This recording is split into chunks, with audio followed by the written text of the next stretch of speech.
There you go. Don't know why it does that, but shit's weird. Every time I update my computer, it resets my audio.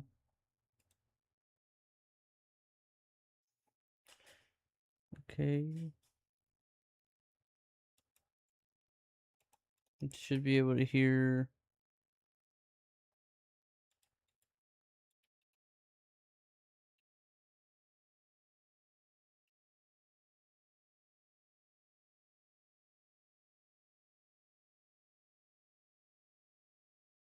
I don't know what that means. But can you hear me?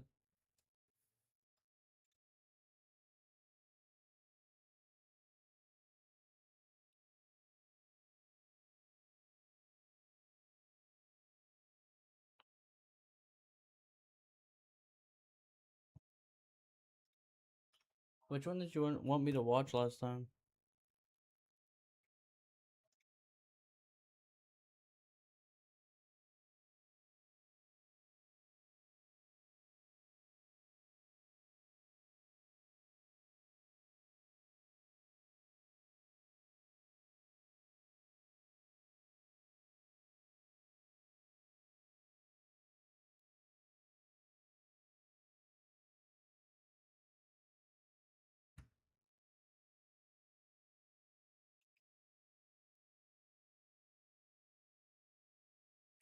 Ah, there's that.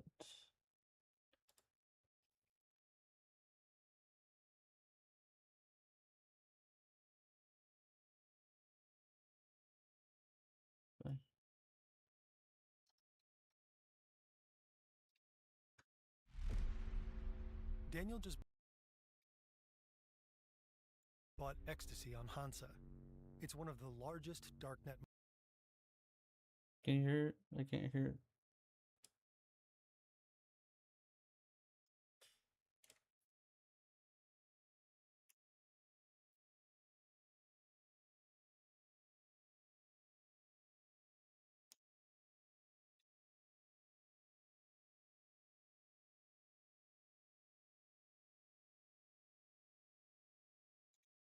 Darknet markets, offering drugs, weapons, malware, stolen credit card info, and more. Unfortunately, Daniel's order doesn't go as planned. He gets into an argument with the vendor, Dutch Candy Shop. It goes nowhere. So Daniel does what any frustrated customer would do. He contacts customer support. A moderator steps in to help, but the dispute escalates. So the mod calls for an admin. The admin replies quickly, calms the situation down, and solves the problem within minutes. Hence his service is smooth, professional, and efficient. The admin in particular is good at his job.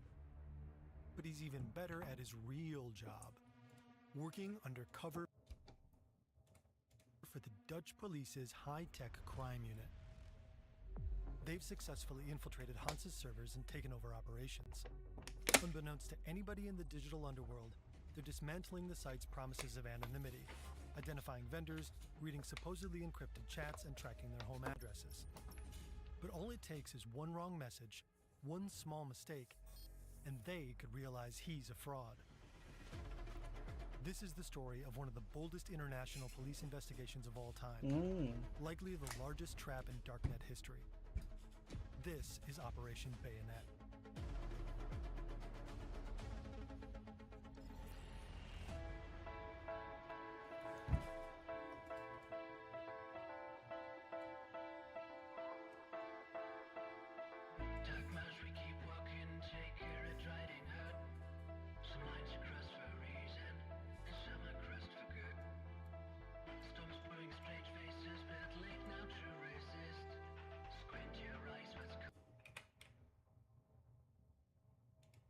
Reporting on the operation. You'll find links in the description. It's 2017, and law enforcement is having a tough time. Darknet markets are on the rise. They offer completely new ways for criminals to sell their goods and services, and tracking down who's behind them is hard. The operators hide behind layers of anonymity and encryption. After years of investigation, in 2013, law enforcement in the United States finally caught their first Darknet king, Ross Ulbricht, the mastermind behind the infamous Silk Road. You see, you guys try to move my camera, you think, or is that good? Is now offline and the founder behind bars. the dark web The victory developer. was Is short-lived. that what he is? Just 35 days later, former Silk Road moderators launched Silk Road 2.0.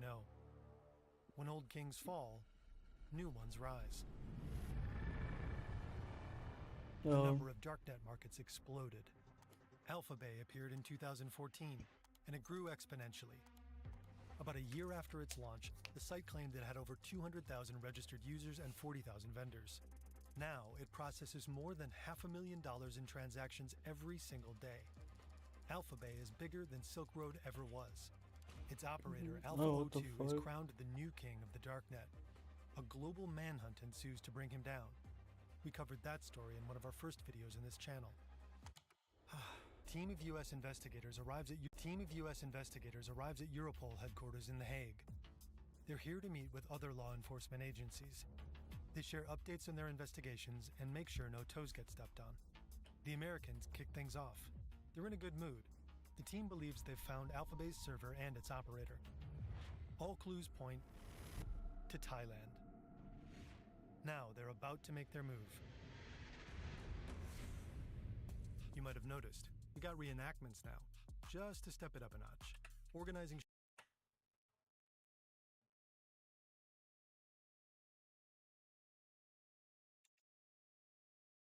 each other. It matters with your where you do business life. Dutch and Hansa, prosecutor's office takes the stage. He starts with an update on their almost had current it. investigations into Hansa. As he shares more and more details, the room begins to buzz with excitement. And then he suggests something truly insane. Every device that connects with the internet has an IP address. This unique address allows it to be identified so it can Alright, bro. Tell me why I went to go. I went to go get my. I was gonna donate some blood today, but I couldn't because I had like since I got a tetanus shot or whatever, and so she was like, she poked my finger, and then answered the questions and said she couldn't give it to me. She should. I don't know. It just pissed me off. So, send and receive data. An IP address can also give away rough yeah, my location finger's details, bleeding. Like, like what the the fuck? city your laptop is in and who your internet provider is. That's why Daniel likes to use the Tor browser. Tor works with layered encryption. Before Daniel's data enters the network, it's encrypted multiple times, wrapped in layers like an onion. Then Tor I'm dead routes ass. Daniel's That shit traffic to pissed me three off. random So servers yeah, in the looks like you Tor can't take the network, test. I'm like, so-called or relays. get my blood drawn. Daniel's traffic hops from one relay to the next. Each relay peels away a layer of encryption, revealing only where Daniel's traffic should go next. The final server in the chain is the exit relay. It sends the request to the public internet. The site Daniel connects to will only see the IP of that exit relay, not Daniel's real one. Tor also stops websites from tracking and building a profile on the user by making it more difficult to see who they are and what they're looking at.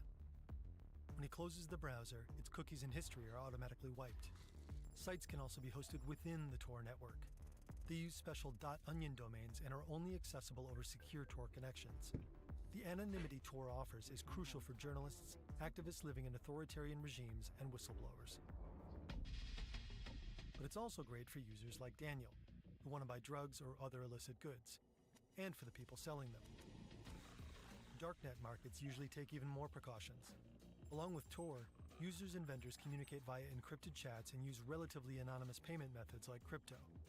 These layers of protection make it hard for law enforcement to track down the real location of a darknet market server, its operator, or individual vendors and buyers. Hard, but not impossible. If law enforcement identifies where chunks of Tor infrastructure are located, they can monitor these relays, sometimes for years. They measure the timing and size of traffic as it exits a Tor node. Then they correlate this with data provided by internet service providers. ISP data, the info connected to your IP address, is often available to law enforcement. For example, a user keeps connecting to the Tor network at certain times. Very briefly afterward, traffic of the same size exits a specific node. Chances are, that traffic belongs to that specific user. This is how German authorities were able to track down one of the people behind a pedophile darknet platform. Tor explicitly warns users about traffic correlation and timing analysis, as it does not defend against such a threat model. But, well, None of that was even necessary in Hansa's case. The operators simply done goofed. They got caught up. It's the fall of 2016, roughly 9 months before the FBI starts to close in on Alpha 02. Researchers from Bitdefender, a private cybersecurity company working with Europol, discover something in a Dutch data center. A weird server.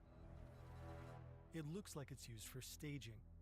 Staging servers are essentially test labs. Developers use them to try out new features before pushing them live. This server contains code, configs, and backups. They all link to a Tor front end.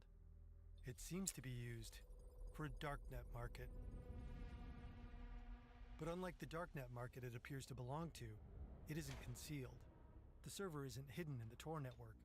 The operators seem to have just left it here, out in the open clearnet, vulnerable and unprotected. And as the researchers dig in, they even find clues about which darknet market the staging server belongs to. Hansa.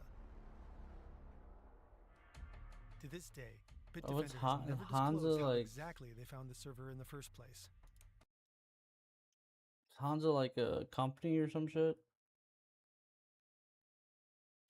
We asked them, but they didn't respond. Back in 2016, Bitdefender's researchers report the server to Europol, who in turn inform the Dutch authorities. For the police, it's a golden opportunity. After receiving the server's IP, they move quickly. They contact the web host, the company that provides the staging server to the Hansa admins. Then they visit the data center and install network monitoring equipment. This tech monitors all traffic going in and out of the staging server. In this way, they find out that the staging server is connected to another server in the same location. And this one is protected by Tor. And it's running Hansa's live site. Is a staging server? Is that like a fake server or like? Did he say it already? I don't. Also identify other servers, 4 machines located in Germany. The investigators create bit-for-bit copies of the server drives and find a trove of evidence. It's basically the entire digital history of the darknet market. Oh shit. They find its source code and a key database. They gain access to the marketplace's transaction history. They find a collection of usernames and password hashes and almost every encrypted message users have sent through its anonymous system. Then the investigators hit the jackpot. On one of the German servers, they stumbled upon logs of an internet relay chat between the 2 Hansa admins. They go by HL and Ron Swanson. 17,000 messages dating back years. In them, the investigators find both admins' full names and one home address. Right. HL and Ron Swanson. I feel like if you gotta do this type of shit, right, John? If you gotta do this type of shit, you gotta like make sure you have nothing they can find. But there's people that are really good at finding the shit. So I feel like if you're really good, or I don't know. I'm not doing it. Why would I know? On the servers, the Dutch also find the admin's private PGP keys. Pretty good privacy is an encryption method used to secure messages and files. And PGP keys are powerful, not something to be left lying around. That camera too down. Used to decrypt and read messages the admins receive and also verify their identities to others. With them, police could impersonate the admins. They got him. But then, the Hansa server suddenly goes silent. It seems like the admins suspect something is off. They move their site to another Tor-protected server in an unknown data center. It's a real setback for the investigation. For a while, the trail goes cold. I feel like you just gotta be good. The investigators know who Ron Swanson and HL are, but now arresting them isn't enough. They want the keys to the kingdom back. They want the site itself. The cops want the site?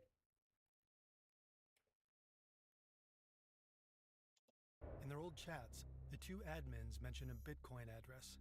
They used it for paying the Dutch web host. And suddenly, there's activity on that exact address. The admins have sent Bitcoin somewhere.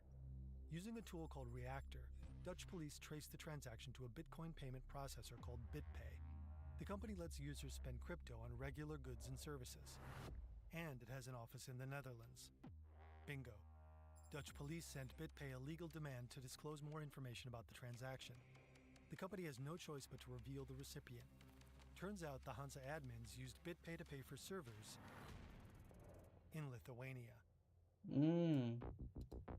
Everyone in the Europol meeting room listens anxiously as the Dutch technical advisor presents their findings. He says they're ready to arrest the two Hansa admins with the help of German police. But why just shut the market down? Instead, they propose something else. Something far riskier. After the arrests in Germany, and with the help of the Lithuanian authorities, the Dutch police want to take over Hansa. Then, they want to run the site themselves.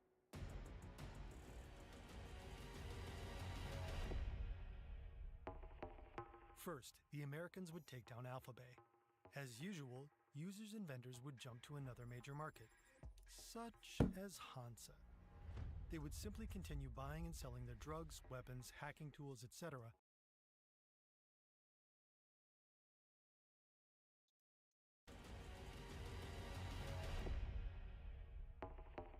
First, the Americans would Alpha take down market. Alphabet.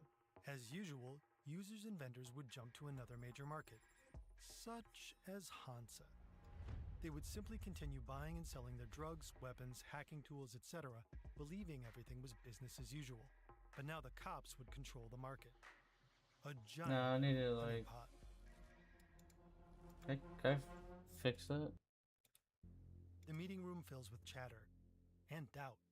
Is this ethically okay? Law enforcement would run a darknet market. They would watch as people buy guns, stolen credit card data to steal from innocent people, That good right there? and tools to hack more people and steal even more. They wouldn't stop any of it. They'd just let it happen. And what if anybody caught wind of the operation? It could turn into an enormous scandal. Still, it's a unique opportunity.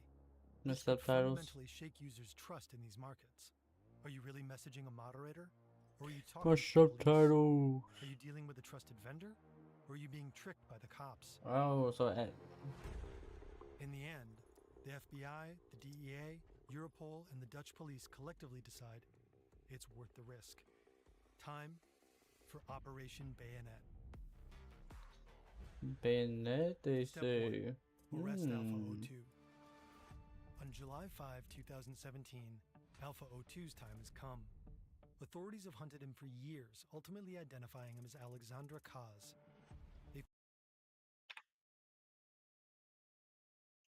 Authorities have hunted him for years, ultimately identifying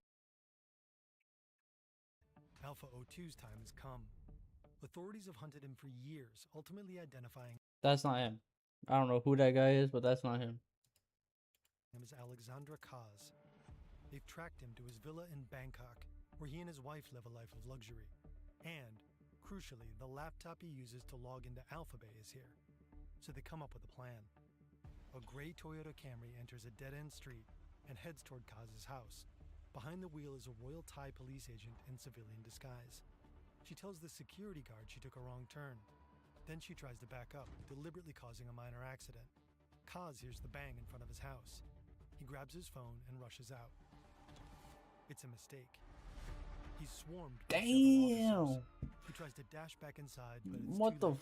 fuck, bro? He finds his Got laptop in the NFL It's tackle, on bro. and What the unlocked. fuck? And Alpha 02 is still logged into the server hosting Alphabay. It's a mistake.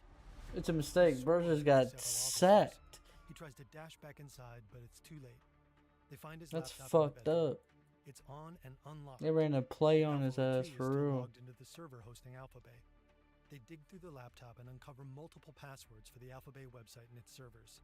Then, they silently shut down the marketplace. No one knows why it suddenly goes offline. The FBI wants everyone in the community to believe that Alpha 02 ran off with all the crypto the site keeps in escrow, that he pulled an exit scam. Step 2. Take over Hansa. First, the Dutch need to take out the real admins without anybody noticing. The two German Hansa admins are already under investigation in their home country. Along with operating one of the largest darknet markets, they're suspected of running a site for pirated ebooks I'm and white as audiobooks hell. called LUL.to. The ongoing investigation into lul.to provides the perfect cover. German authorities carry out the arrests. Ron Swanson and HL are taken into custody. Hoping for reduced sentences, they hand over their passwords for Tox, a peer-to-peer chat system they use to communicate with their 4 moderators. While the 2 admins are taken into custody, Dutch agents arrive at the Hansa servers in Lithuania. They remove a hard drive from the machine. Now they can access a full backup of the Hansa database.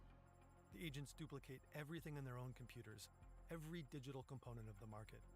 Then they begin to construct an exact clone of the site on a Dutch server. Wired describes how for the next 2 days, the investigators code their Hansa copy, barely sleeping. From early morning until well past midnight, they sit at their keyboards in a conference room in Driebergen. Pizza boxes stack up. There are chocolate and chip wrappers everywhere. Energy cans pile higher and higher. It smells so bad that the head of investigation flees from the room after only 10 minutes. Someone brings in an air freshener, but it doesn't help. The pressure is massive. At one point, someone knocks over a soda. It spills across the conference table, heading straight for the laptop that holds all of the Hansa data.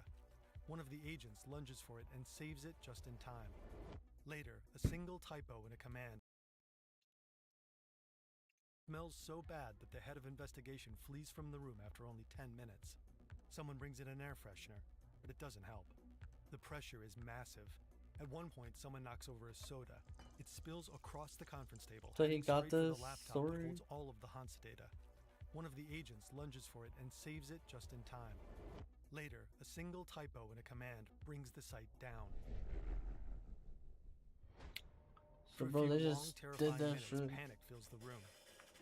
If they can't bring the site back up, the whole operation could collapse. But they manage to fix it. Then, finally, the Dutch have a fully operational copy of Hansa. It runs smoothly. The market is now live on servers in the Netherlands. Meanwhile, on Reddit, several users encourage other Redditors to migrate their business to Hansa. One post says, As a forum moderator, I have tested most of the biggest marketplaces, and I think Hansa Market is the best option for Alpha Bay refugees. An editor at Reason magazine later suggests posts like these may have been written by the Dutch police. We can't know for sure. A whole team of Dutch undercover agents takes turns impersonating the Hansa admins. No one on Hansa appears to have realized what's happened in the background. Users connecting to the same onion address are no longer directed to the original Hansa servers in Lithuania. Instead, they're connected to the version the Dutch have constructed on their own network. From the user's perspective, nothing appears to have changed. The site's onion address remains identical. But behind the scenes, the Dutch police are retrofitting the market. So While it they was just initially got that designed to shit. protect users' privacy, the agents now work to make it do the exact opposite. They rewrite the site's code. Usernames and passwords are now logged in plain text. They archive every message before it's encrypted with PGP. Investigators can see real shipping addresses. They also save uploaded product photos along with their metadata. Metadata looks like this and can contain info such as where a picture was taken. Useful clues to vendors' real-life locations. The Dutch include boxes for shipment tracking numbers, shipping addresses, and other information. They advise vendors to keep these updated. But even with these tricks, they only identify some of the vendors. They want more. So they hold evil plan meetings, brainstorming sessions to figure out how to unmask even more vendors. Yeah, we actually did that. Yeah. Each idea is ranked by how effective it is and how likely it is to blow their cover. At one point, the Dutch delete every image on Hansa. They claim that a server failed due to a technical glitch. Vendors need to re-upload all the images for their listings. Through the new images metadata, they're able to identify the locations of over 50 more vendors. In the final phase Damn, of Operation bro. Bayonet, they send vendors an Excel spreadsheet containing codes. These supposedly allow vendors to retrieve the bitcoins they have stored in escrow on the market, even if the site is taken down. At first, only a few take the bait. To make it more tempting, the police add features like buyer statistics, allowing vendors to track and rank their best customers. In the top left corner of the Excel spreadsheet, the Dutch agents integrate an image of the Hansa logo. It loads from Dutch police servers. The moment someone opens the file, the server logs the requesting computer's IP address. Using this tactic, they identify another 64 vendors. Next, the investigators start recruiting. Crack. They look for new moderators. After reviewing experience and qualifications, they ask applicants for their home addresses, supposedly to receive a two-factor authentication token. and some actually send their home address. One applicant even jokes, Please don't send the cops to this address. Ha ha ha ha ha, just kidding. in a particularly inventive move, they send packages with stuffed pandas to moderator applicants who've only provided a drop-off address. They hope the recipients will bring these cute stuffed toys home. A GPS tracker hidden inside will then reveal where they live.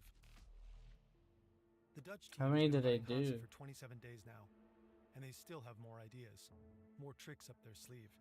They're hyped, but they've been operating on the dark side long enough, and prosecutors decide it's time to call it quits. Daniel is annoyed. He's been buying his drugs on Alphabay for a long time, but Alpha O2 apparently pulled an exit scam a few weeks ago. Luckily, there are alternatives. This time That's when it's he got Hansa, caught, recommended huh? by people on Reddit. A vendor messes up Daniel's order, but Hansa customer service is great. The problem is fixed quickly. A short time later, Daniel wants to check his order again. On his screen, the Hansa logo appears, but it's no longer a ship proudly sailing. Instead, it's sunk. Did they Dutch update that police are shit? shutting Cause that shit Hansa would be down. hard if they For did this that pivotal shit. moment, they gather in a conference room in the Dutch police's national headquarters in The Hague. The head of the agency leans forward and presses a big red plastic button. But it's just for show. The real action is happening here. This agent takes the darknet market offline. During their investigation, Dutch police claim they monitored 27,000 transactions. They collected data on 420,000 Hansa users and obtained more than 10,000 addresses. They seized 1,200 bitcoins, which were worth around $2.3 million at the time, and they arrested several top vendors. They got all that With shit. the seizure notice, Dutch authorities That's if they did that, bro. If they switched to from the ship that was sailing to making it sinking and then put that shit up there, that would be hard. I'm like, direct hey, visitors to a we second fucked you website. up. Here, they've published a list of Hansa vendors using their pseudonyms and sorted into two categories: active and arrested, plus identified buyers. A warning runs across the top. Active at dark markets? You have our attention. Dutch Candy Shop is among the vendors identified. We can only imagine what that must feel like. This is the largest dark market web place takedown in world history. Dark web investigation. U.S. Justice Department to shut down dark web market. Place takedown Alphabet. in world history. Operation Bayonet landed a serious blow to trust among darknet users, just as the authorities had hoped. When Hansa suddenly went offline, panic rippled through the community. But after a while, things went back to normal. New darknet markets rose. They still collectively process billions of dollars per year. Meanwhile, encrypted messaging apps became popular for selling drugs. Users already have those on their phones, so no Tor browser required. Authorities continue to struggle in the war on drugs, with no end in sight. That's crazy. Well, that's actually good. Gotta react to another one, John.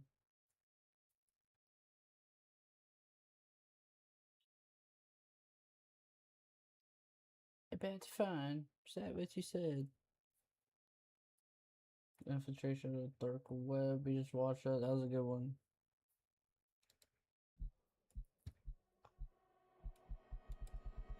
Lately, people have been talking about Fern quite a lot.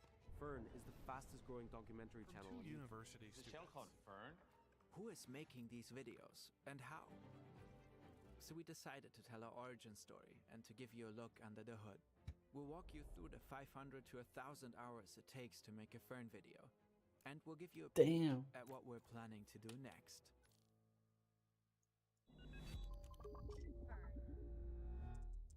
Alright, first, time for some lore. I am Jonas, or Jonas actually. You might have noticed already, but I'm German. In high school, I met David, or David, and we've been friends ever since. In 2015, we started a German channel called Simplicissimus in tribute to this. This is the story of the infamous Zodiac Killer. Ooh, this one, John? Have you watched this one? 2 months.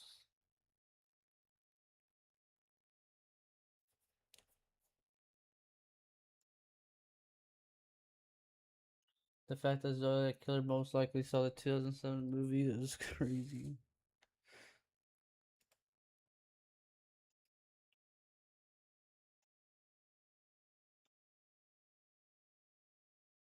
Mysterious serial murderer who made himself larger than life I like killing people. Kill again. and was never caught. David is getting ready to go out with his girlfriend, Betty Lou. It's a special Betty occasion. Lou. The two teenagers met earlier this year. Since then, they've seen each other almost every day. But tonight is their first real date, and they want to make it special. David picks out a light blue shirt, a beige sport coat, and brown corduroy pants. He has butterflies in his stomach. He pockets some change, a white handkerchief, and a bottle of breath mints, just in case. He slips on his rough leather boots, grabs the keys to his mother's Rambler station wagon, and is on his way. It's only a short drive to Betty Lou's house. David pulls up outside and pauses to take a breath. Tonight is supposed to be special, a night to remember for the rest of his life. And who knows, maybe it'll even be the start of their life together.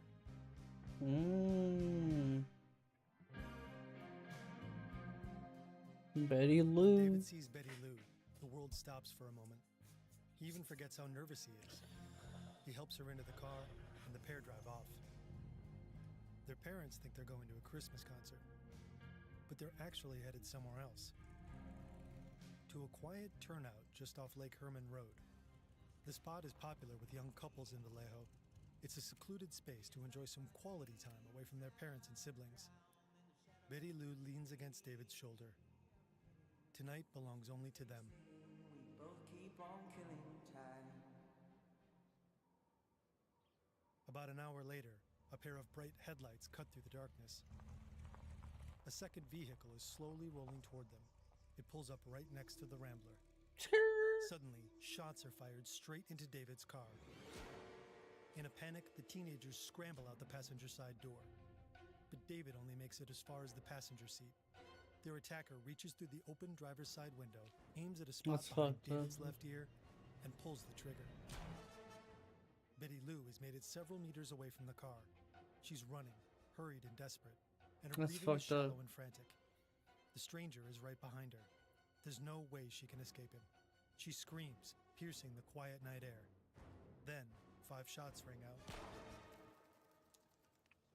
They strike Betty Lou in the back, shattering the future she and David might have That's had. crazy. By now, it's 11:14 p.m. Betty Lou should have returned home long ago, but neither her nor David ever will. That's fucked up. This is the first time the Zodiac Killer strikes. It's also the beginning of an exhaustive manhunt that will never truly end. The police will fail. Strange psychics will offer their help. And some of America's most renowned authorities will be stumped by relatively easy riddles. A hunt that will inspire numerous films, series, books, podcasts, and videos like this one. There will be copycat killers, some real, some only alleged. And obsessive amateur detectives and online communities dead set on finding the Zodiac Killer. That's Some will crazy. even think they have him. The search for Zodiac still captivates people to this day, but it also shows that stories only get as big as we allow them to.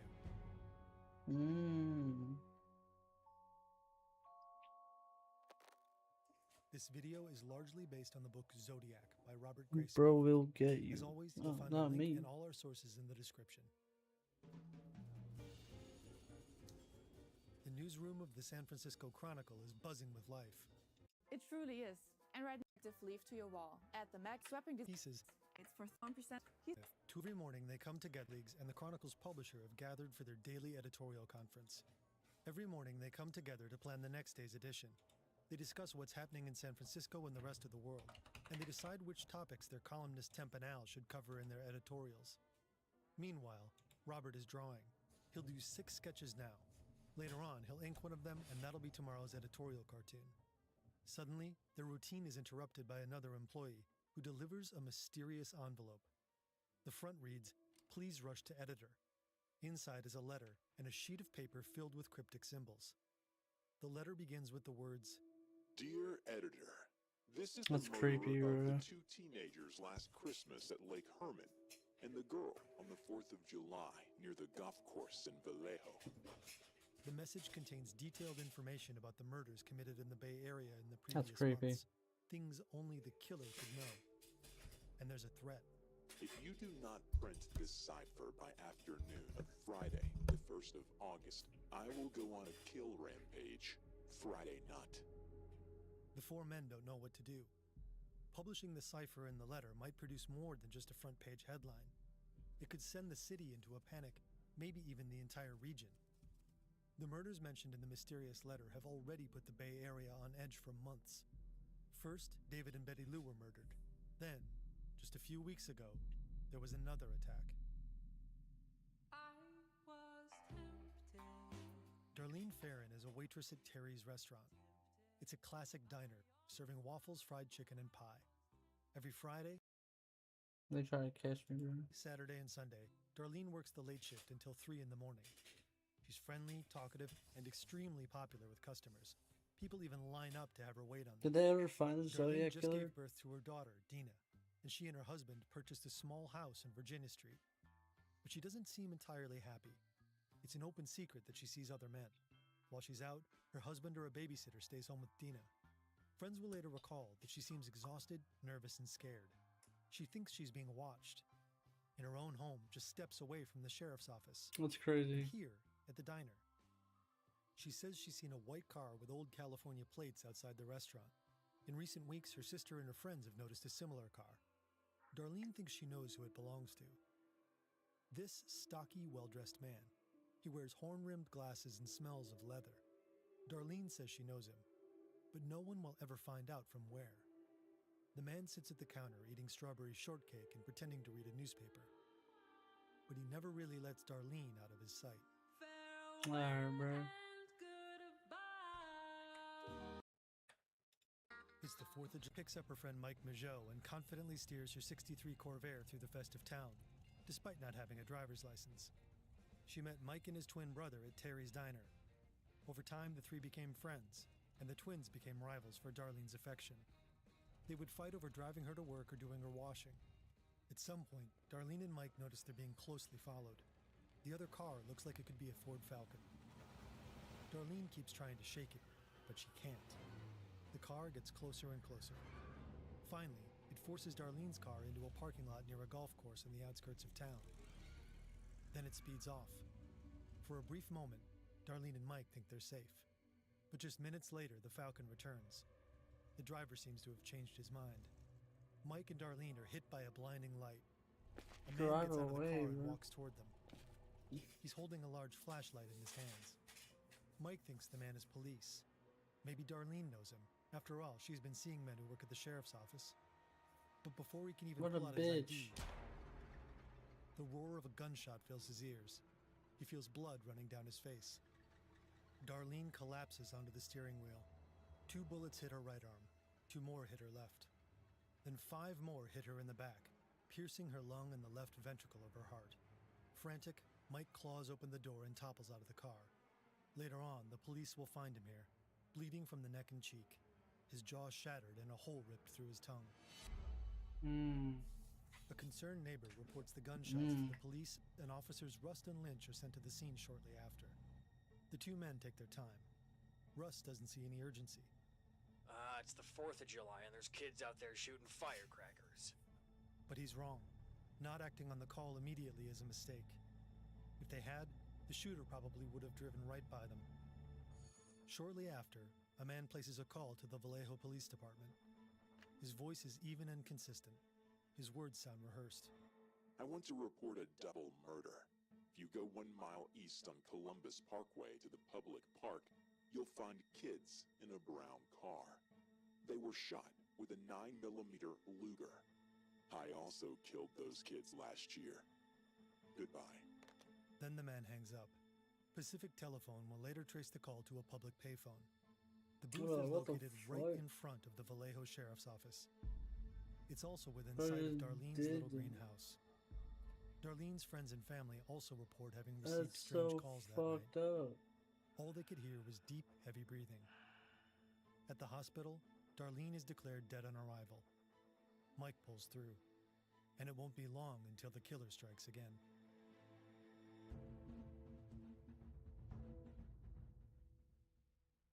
Holy shit. A man sits alone in a room writing letters. He uses a blue felt tip pen to compose 3 nearly identical texts. One of them reads, First, girl was wearing patterned slacks. 2, the boy was also shot in the knee. 3, brand name of ammo was Western. To prove I killed them, I shall state some facts only I and the police know. The paper measures 18 by 25 centimeters, or 7 by 10 inches. It's a unique format that the man will return to again and again. It'll become unmistakably associated with his letters. Christmas. First, brand name of ammo, Super X. 2, 10 shots were fired. 3, the boy was on his back with his feet to the car. 4, the girl was on her right side, feet to the west. The handwriting drifts downward as it crosses the page, and it's quite distinct. The letter N is small and edgy. The R resembles a check mark. He ends his letters with a symbol resembling the crosshairs of a gun. In the years to come, it'll That's become his fucking creepy signature. as fuck, bro. He's given some thought to making his message even more impactful, and he's decided to pair each letter with a separate message, a cipher. Now he just needs to find an encryption method. He could simply shift the letters, turn the A's into C's and the D's into F's. That system would be Clearly, basic and easy to use. clearly he wasn't. But he needs something more sophisticated. He decides to replace the letters with a range of different symbols. Greek characters, Morse code, and weather symbols. Letters from the Latin alphabet, naval symbols, and astrological signs. Then he adds another layer of complexity by encoding his message homophonically. Each letter can be represented by multiple symbols. That makes it essentially impossible to decode the text through frequency analysis. You can't just count how often certain symbols So he appear and actually match he that to thought typical this shit. letter He's like, hey, frequencies. let me do this psycholinguistics shit. expert will later claim that whoever composed the cipher must have at least been trained in elementary cryptography. But today, we know this first cipher wasn't actually that sophisticated. The Codebreakers by David Kahn and Codes and Ciphers by John Laffin describe similar encryption methods. It's very likely the author of these letters simply used these 2 books as guides. While he would have had to track them down, neither was that hard to come by. The phantom writer carefully arranges symbol after symbol. Finally, each of his 3 ciphers consists of 8 rows with 17 symbols each. He pairs each one with a normal letter. Then he mails them to 3 newspapers in the Bay Area: the San Francisco Chronicle, the San Francisco Examiner, and the Vallejo Times-Herald. Like Jack the Ripper before him, this man will use the media to taunt the police with cryptic clues to his identity. The editorial team at the Chronicle eventually decides to print their cipher. Their colleagues at the Vallejo Times-Herald follow their lead. The Examiner waits until Sunday, publishing its cipher 2 This is days later. fucking. The killing spree threatened in the letter doesn't happen. But publishing it has another effect. Now the public knows about the mysterious killer. The entire Bay Area grows increasingly frightened. Before long, parents are telling their children not to leave the house. Jack E. Stiltz has been running the Vallejo Police Department for 21 years. When he took over as chief back in 1948, the city was struggling with gambling, drugs, and prostitution. His reforms and cleanup efforts have produced some good results. But now his town, of all places, is haunted by a ruthless serial killer.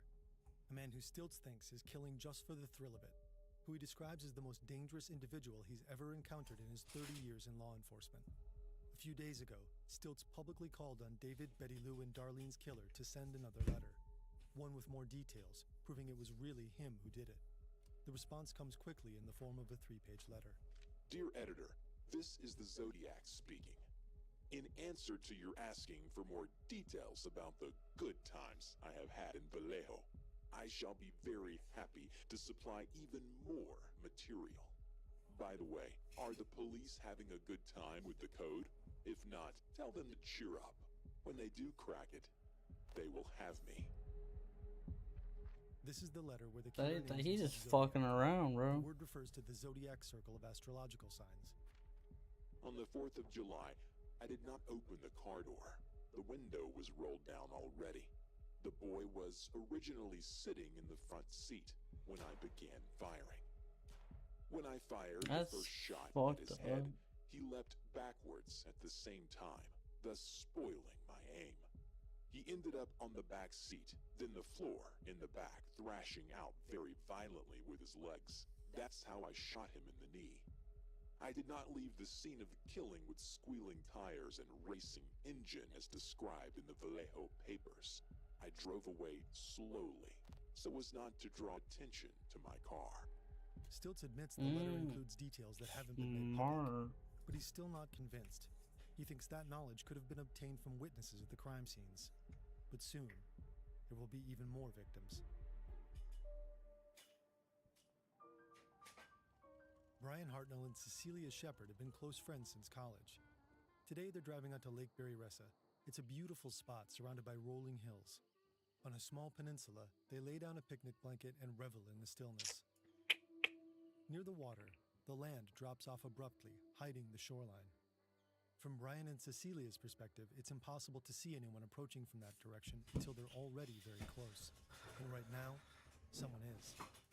A tall, powerfully built man emerges. He's wearing a black executioner's hood that looks almost medieval. On his tunic, a white cross cuts across a circle. It's the symbol the Zodiac Killer uses to sign his letters.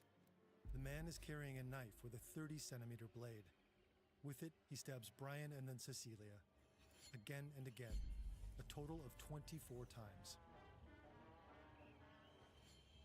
About an hour later, the phone rings at Napa Police Department. A calm and controlled voice says, I want to report a murder. Again? No, a double murder. The caller doesn't seem to know that Brian, though severely injured, survived the assault. The police believe the attacker must have left the scene right away, but not before leaving a message on the door of Brian's car. The dates Betty Lou, David, and Darlene were murdered, and today's date. Crime lab technicians will later discover some less obvious clues. Tracks suggesting the attacker's vehicle has heavily worn tires and very deep footprints. The suspect must weigh at least 95 kilos or 200 pounds. A police officer with that exact weight walking alongside the tracks doesn't sink down as deeply as the unknown individual. The footprints reveal another lead too. They're most likely from a Chukka-type boot called the Wing Walker. As part of a government contract, over 1 million pairs of this model were produced. The investigators will never be able to trace them all. In most murder cases, you'll find a motive. But of course this guy is just a killer, a mad killer, and you have no motive. This is Captain Don Townsend of the Napa County Sheriff's Office. He'll speak to the press again later to announce play what he some believes 2K is a here in a possible few. motive. He thinks the murderer can't be anyone but a mentally ill person who derives sexual gratification from the act of killing. This guy is a pathological, psycho, killer. There's no doubt about it. A psychology professor supports that assessment. The Zodiac Killer probably experiences sexual satisfaction through the deliberate mutilation of certain body parts. Captain Townsend is convinced that Zodiac hates women. Profoundly. In all known cases, the female victims are assaulted far more brutally than the men. He stabs Cecilia once in each breast, once between the legs, and once in the abdomen. And across his 3 attacks on couples, twice the man has survived. The woman has always died. The assaulted Cecilia also marks a shift. It's the first time the Zodiac Killer uses a knife. One investigator will later explain that If you wanted to go out and kill for the sheer sake of killing, you could use a high-powered rifle and kill it 200, 300 yards. But by plunging a knife into someone, it's the most intimate contact you can have with a victim. an intimacy that experts think people like the Zodiac Killer are incapable of forming in their normal lives. His propensity to violence and misogyny are all over his ciphers, too. Just weeks ago, the first one was cracked, and not by a specialist. Donald and Betty Harden are both school teachers. On any other weekend, they'd be unwinding and taking it easy. But this Sunday, there's something they can't let go of. The cipher published in the Examiner 2 days earlier. They clear the dining room table and gather some sharp pencils, a ruler, and an eraser. That shit sounds brutal as hell already. That shit is like The disturbing. killer is such an egomaniac that he probably begins his messages with I. The Hardens also suspect he'll use the word kill repeatedly, so they look for recurrent 4-symbol patterns that could represent it. Their theory holds up. I like killing people because it's so much fun. It is more fun than killing wild game in the forest, because man is the most dangerous animal of all. Betty and Donald also spot the traps Zodiac built into the cipher. 15 times he uses a backwards Q. This is probably meant to trick readers into thinking it represents the most commonly used letter in English, E. but 7 different signs are used to encode that letter. At the same time, Zodiac appears to have made multiple mistakes. The application of his own code is sloppy and several words are misspelled. At this point, neither of America's most renowned investigative institutions, the FBI and the CIA, have managed to solve the cipher. As they decode the final piece, the Hardens are the first. To kill something gives me the most thrilling experience. It is even better than getting your rocks off with a girl. The best part of it is when I die, I will be reborn in paradise, and all the lone or stray people I have killed will become my slaves. I will not give you my name, because you will try to slow down or stop my collecting of slaves for my afterlife. That's crazy. After Cecilia's murder, Captain Townsend explicitly warns Napa County residents to avoid isolated areas and not go out alone after dark. People get the message. Alone, bro, Local but 2 restaurants people, and you'll get drive-ins 2 that of are them. usually packed until late at night are now deserted. Across the Bay Area, the authorities are on full alert. Since the murders occurred in 3 different jurisdictions, 3 separate police departments are working on the case. Based on witness descriptions, all of them are searching for the same suspect. A stocky man, mid-20s to mid-30s, with glasses and dark wavy hair. But from the very beginning, the investigation moves slowly. Each department works its own leads, often without knowing what the others are doing. Decoding the letters frequently requires coordinating with experts from other cities. That process is often complicated and time-consuming, slowing down the investigation. One officer admits to the press afterward that our knowledge of each other's crimes was not as sharp as it might be. To make things worse, the police make a grave mistake, one with serious consequences. Paul Stein's taxi is stuck in late-night San Francisco traffic. As he inches forward, Paul curses. The traffic is frustrating, but he's just months away from a PhD in English, and the taxi pays his tuition. On the sidewalk, a stocky man steps out from under an awning and waves him down. Paul picks him up. About 15 minutes later, they reach the man's destination, an upscale neighborhood in northern San Francisco. But the passenger asks Paul to go 1 block further. At the next intersection, the cab pulls over. A party's going on across the street. At the second-story window, teenagers look out over the wet pavement below. Normally, Paul would stop the meter and ask for the fare. But suddenly, the passenger's left arm is clenched tightly around Paul's neck. A gun presses up against his right cheek. Then the man pulls the trigger. That's so brutal, At exactly bro. 9:58 p.m., a police officer logs a call. The teenagers across the street couldn't see exactly what was going on inside the cab, but they know they witnessed something terrible. They say the suspect is a man wearing dark clothing. But when the APB goes out, patrol units are told to look for a black man. On their way to the scene, the officers see a stocky man lumbering along in the fog. He seems to match the description perfectly, but he isn't black. The officers shout to him, asking if he's seen another man. The man points them in a direction and the patrol car drives off. The 2 policemen don't realize they probably just spoke to the killer himself. But later on, they publicly admit to their mistake.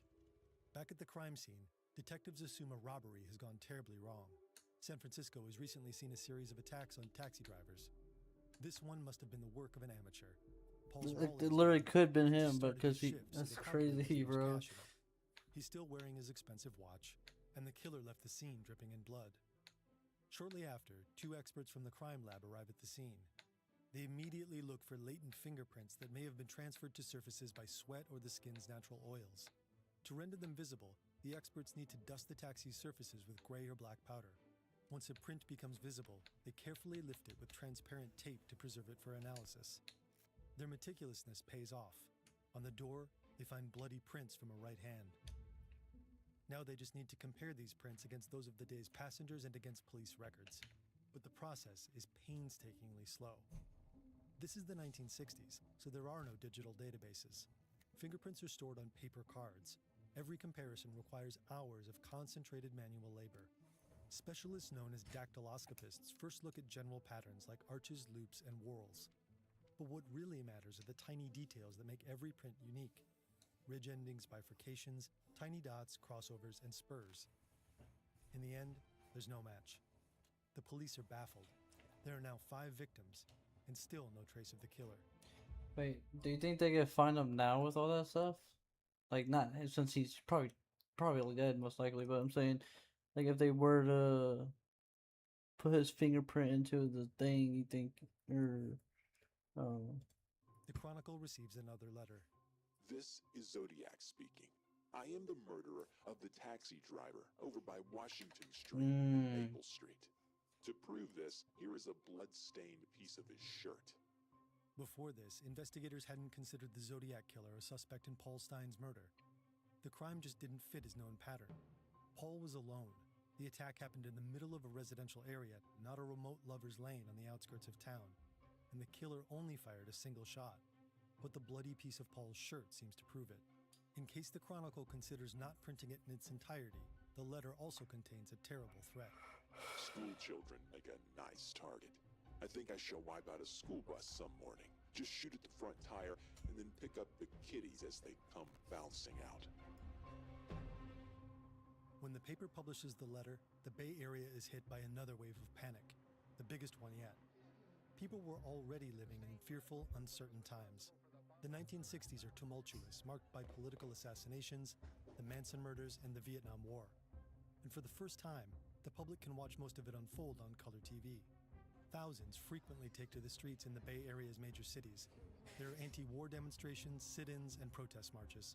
Many wear the now famous peace sign buttons.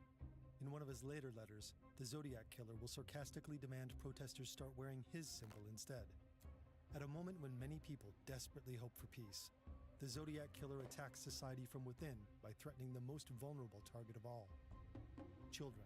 no. In Napa County alone, 65 school buses take thousands of children to school every day.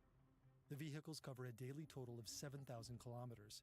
Some stretches of road are quite dangerous, with isolated sections, sharp turns, and blind intersections. Following Zodiac's threat, bus drivers are instructed on handling potentially violent attacks. Keep driving the bus, even on a flat tire. Tell That's the gonna be children to lie on crazy the as floor. fuck. Don't stop until you've reached a well-populated area. Protection is ramped up too. 70 units of heavily armed policemen guard the Napa County buses. Rangers in pickup trucks escort them, while air patrol planes fly overhead. Police protection is increased in almost every community in Northern California. Plainclothes officers are deployed. Every threat, no matter how small, is taken seriously. A few days later, a man calls the Oakland Police Department. He claims to be the Zodiac Killer, and he demands to speak with one of the two most famous defense attorneys in the country. This is the Zodiac speaking. I want you to get in touch with F. Lee Bailey. If you can't come up with Bailey, I'll settle for Mel Belly. I want one or the other to appear on the Channel 7 talk show. I'll make contact by telephone. Melvin Belly agrees right away. Just hours later, he's in the studio. Half of America is glued to their TVs. In a normal edition of the show, viewers can call in to participate. But tonight the lines are kept clear so the Zodiac Killer can get in touch. And he does. He even gives Belly his real name, Sam. Tell us what's going on inside you right now, Sam, please. I have headache. All right. How long have you had those headaches, Sam? In a long time? Sam hangs up and calls back. Eventually, he loses control and simply screams over and over, and he repeats his terrible threat. I want to kill those kids. Sam calls the show 35 times. Only 12 of the calls are heard on air. The longest of them is 9 minutes. That's long enough to trace the call, and long enough to find out that Sam is not the Zodiac Killer. He's a hospital patient, suffering from a mental disorder.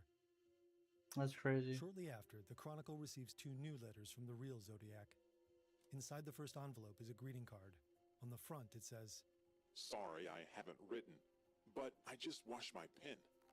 The message inside reads, I thought you would need a good laugh before you hear the bad news. You won't get the news for a while yet. P.S. Could you print this new cipher in your front page? I get awfully lonely when I am ignored. So lonely, I could do my thing. The enclosed cipher is his most complex yet.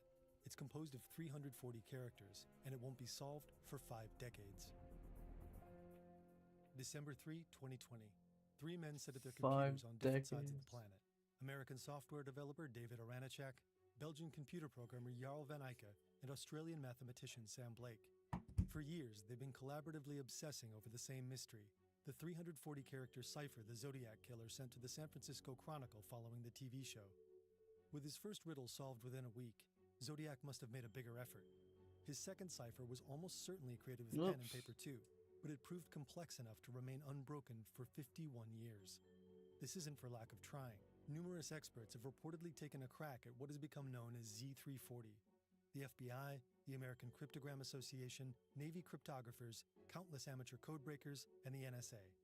David, Jarl, and Sam alone have already spent years trying to break it. They know it's homophonic. What? Z340 consists of 63 different symbols, so every plain text letter is represented by 7. That did, John. The Zodiac Killer must have done something else to his message before encrypting it. They start experimenting. Sam sends David a total of 650,000 variations of the cipher. David runs them all through a code-breaking program developed by Jarl called AZ Decrypt. For months, thousands of these results look like gibberish. But today, December 3rd, David suddenly stumbles on some real words in one of the solutions. Why are we on the Xbox? And the gas chamber. He almost overlooks them, but these words will be the key to finally solving Z340. The Zodiac Killer's first cipher was delivered in 3 separate letters, so Jarl proposes splitting the 340 cipher into 3. The first 2 sections comprise 2 paragraphs. Each has 9 lines. The third is just 2 lines. They rearrange the cipher using a diagonal reading rule. They start by writing out the symbol in the upper left-hand corner. Then they move 1 symbol down and 2 to the right and write out the symbol there. This continues until they reach the edge of the cipher. Then they repeat this game starting with the top row's second letter. Then comes the final tweak. As it searches for the rest of the key, David tells Jarl's decrypting software to retain the words he found before. Hope you were trying to catch me, and gas chamber. He clicks a button, and boom, a phrase pops out. That wasn't me on the TV show. Oh, the video's almost out of his chair yelling, but I am... He knows the Zodiac sent this cipher. Bro.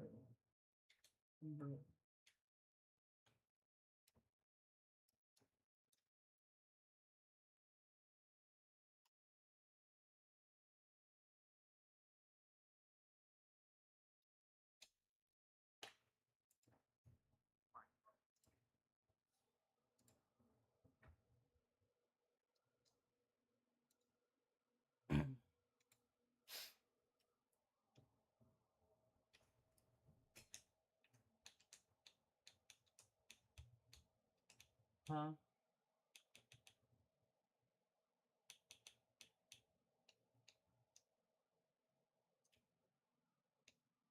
What'd you say?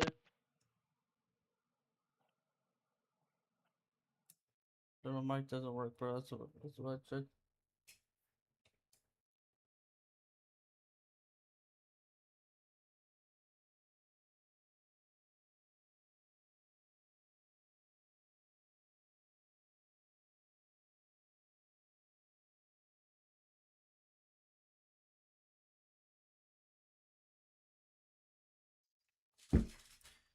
Oh!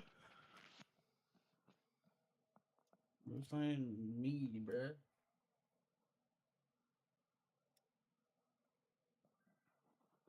That's what I've been trying to say, bro. My shit. It works in like a game, but not.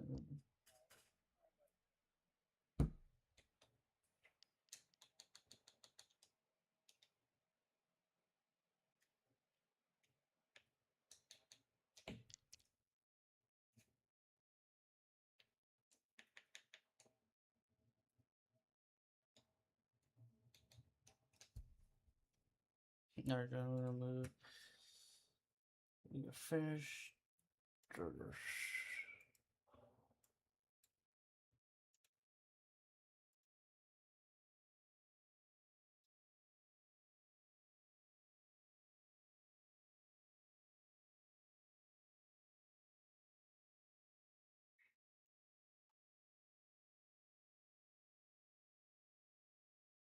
Okay.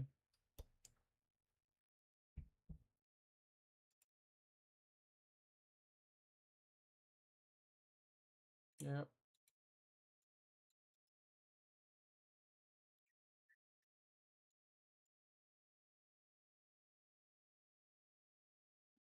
I wish I knew what you said.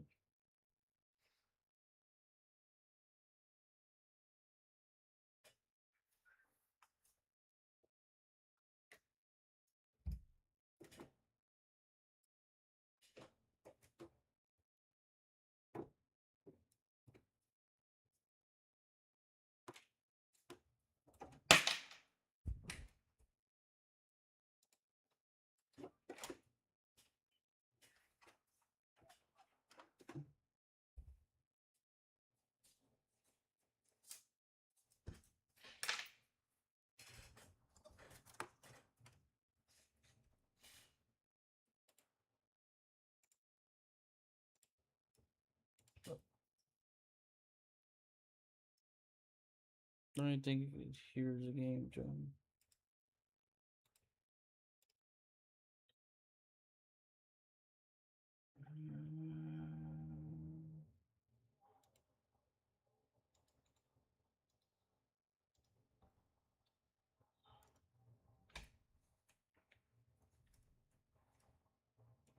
I'm just lagging.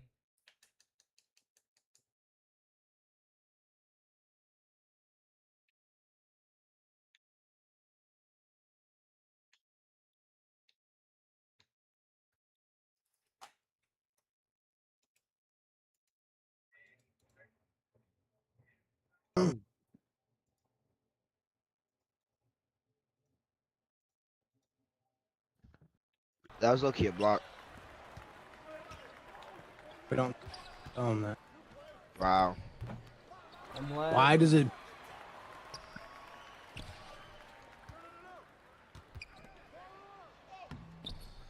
That nigga should have stayed in the corner, bro.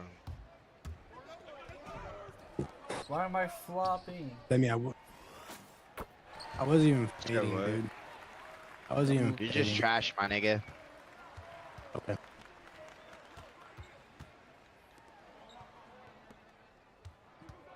Buttons. I know. Hey, bro, I can't move without lagging for some reason.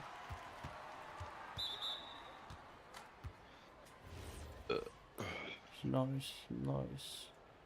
Start lagging out of fucking nowhere.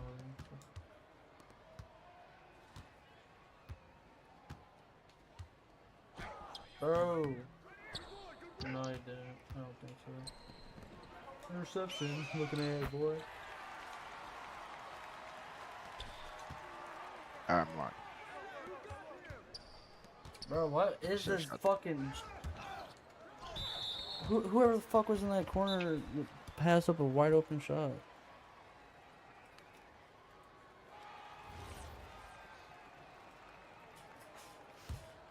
Alright, dude. You see me lagging, John?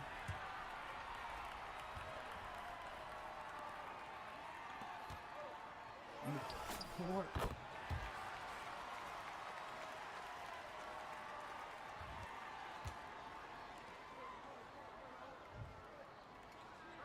Oh my dude, first game on this is stupid.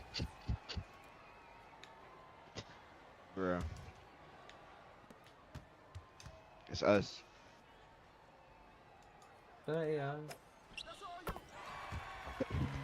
Nah. Where's that icon? I'm not lagging anymore.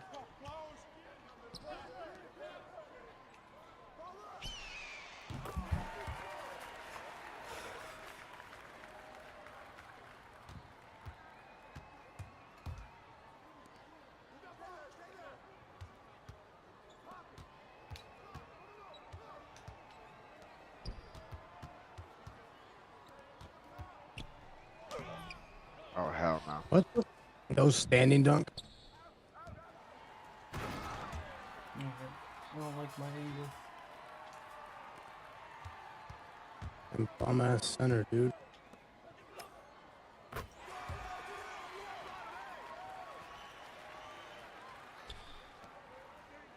Just gonna no dip. Yeah, I mean.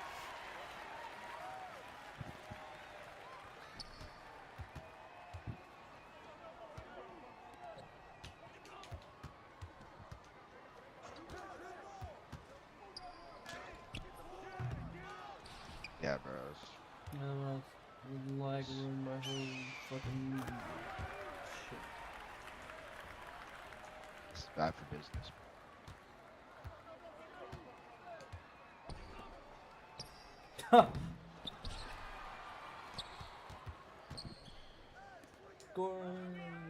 We're gonna double everyone.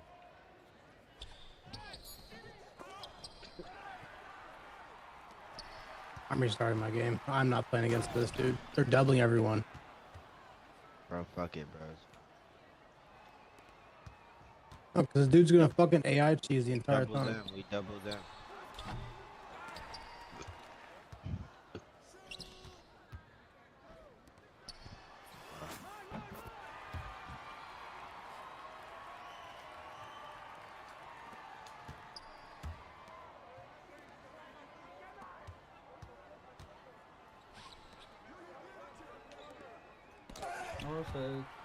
See?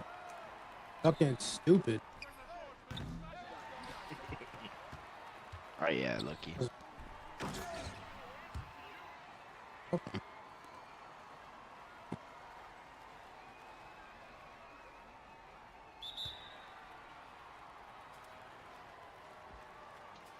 Just invite me.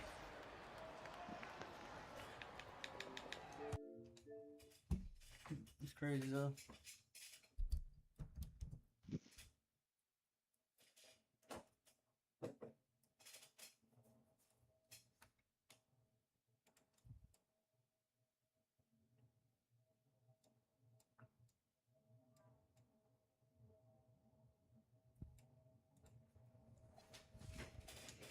It was not a good start.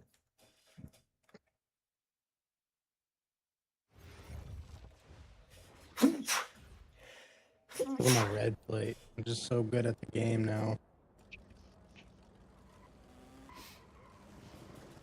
Thank you. It was lagging too at the beginning of the game out of nowhere. Oh shit, I'm coming back. I got 25. You're playing? Yeah. I'm about to join.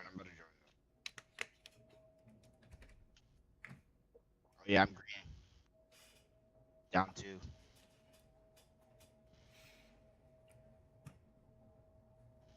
By me again.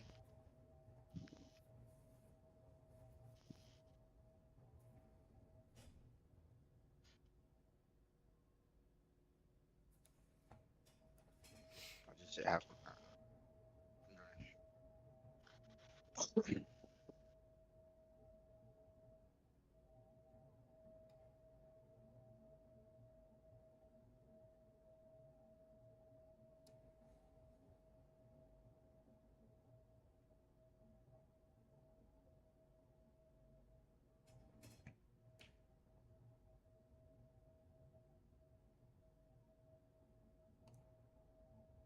Man, bro.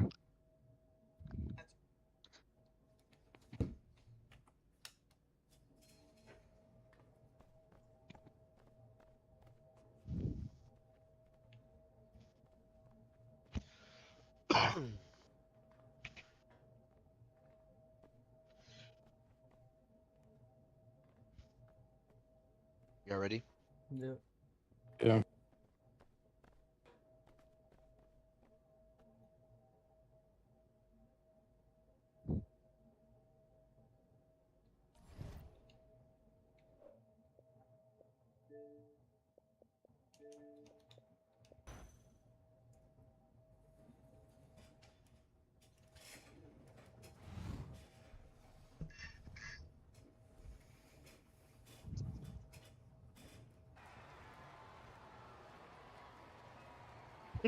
Bruh.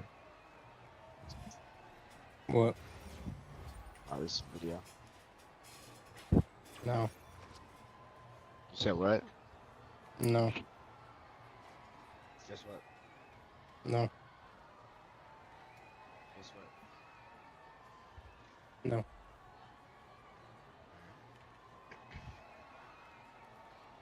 Dude, I'm about to get Diddy on the boards. App. He's 7'3", I'm 6'9". 50, bro. You 50. You 50, bro. So I gotta say you. Game chat. You 50, bro. You 50. Oh yeah, we lost.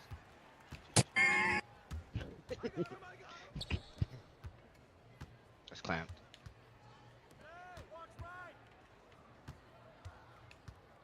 Who's that? Oh fuck. Yeah. I could have took it. I should have just fucking took it. Give me that. Dumbass. It was goaltending.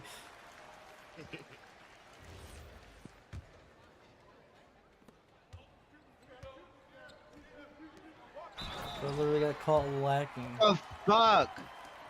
Larry, That's not lacking. That's literally a fucking Dex.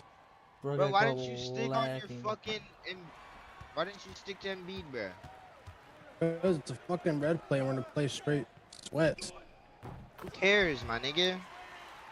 I do. I don't want to get ass sprayed for fucking 20 shitter, minutes. You just saw, you shitter.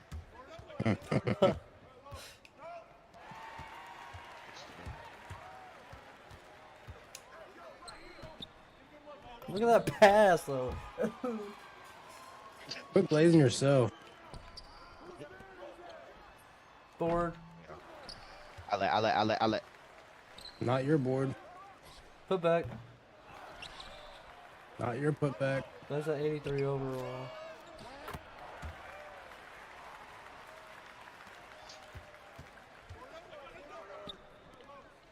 Bro.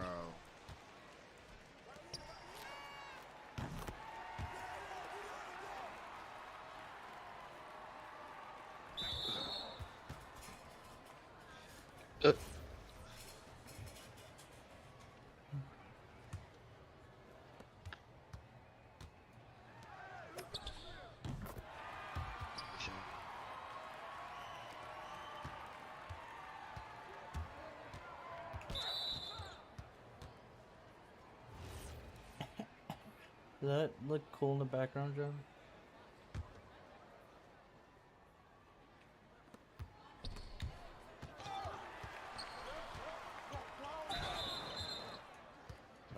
Sorry, bet.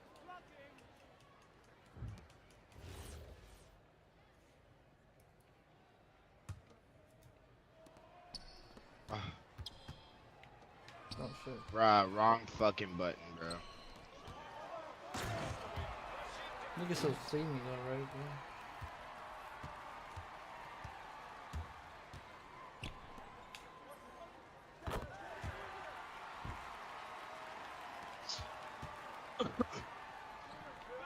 Give me that, bruh.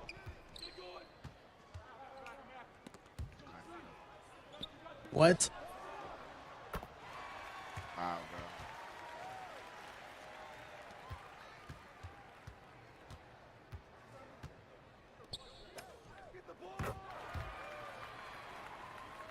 Shot.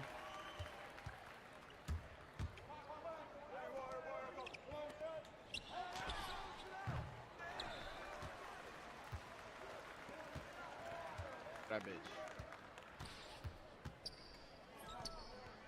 Shot.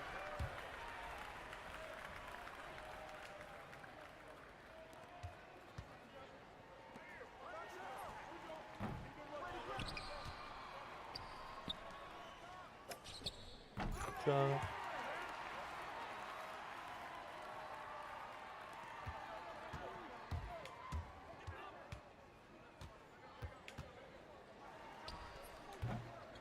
Look at that shit. Hey. Oh yeah, we locked.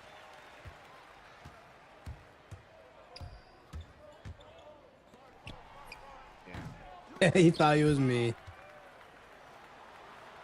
No. I got stuck. I would have been there sooner. Yeah. Yeah. I have an AI now. Nigga.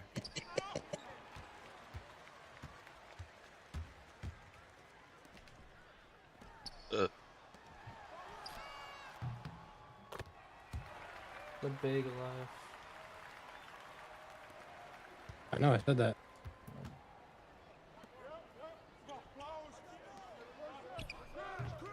You ass. Bro, I thought your booty hole stink. It does. No. The defense.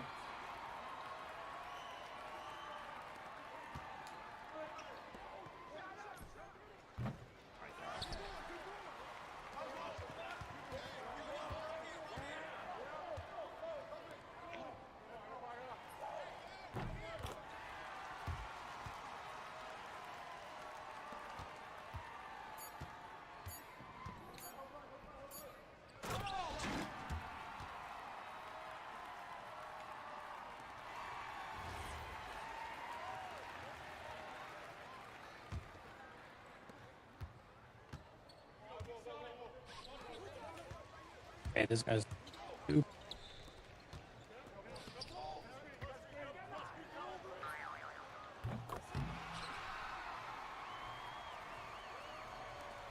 Oh, I press like.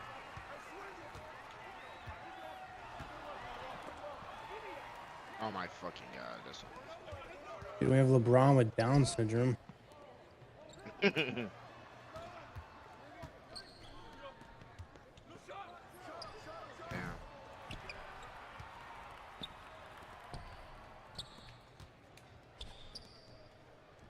Come on. That nigga's so fucking ass. Damn. Oh, what was there? He's apologizing for missing that 3. Fuck Don't that shut nigga. the fuck up. Dead ass. Like, what the fuck, nigga?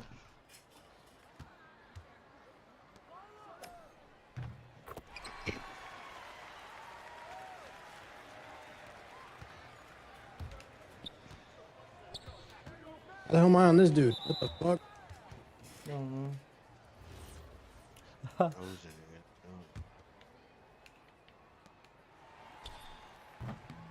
I'll let.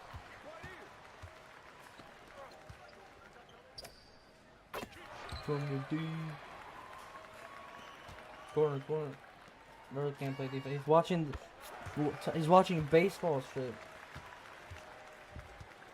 Who? The guard.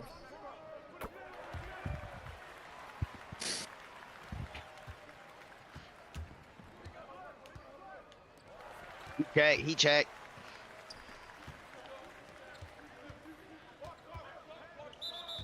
Damn, bro, again, double to triple to you to this bit. I could have made that, to be honest.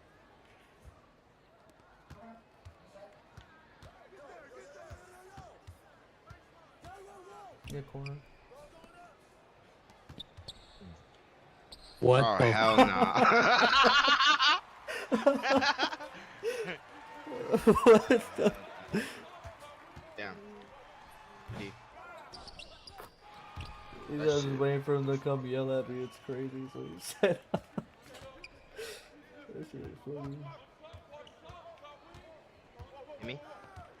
Nah, fuck them. He checked.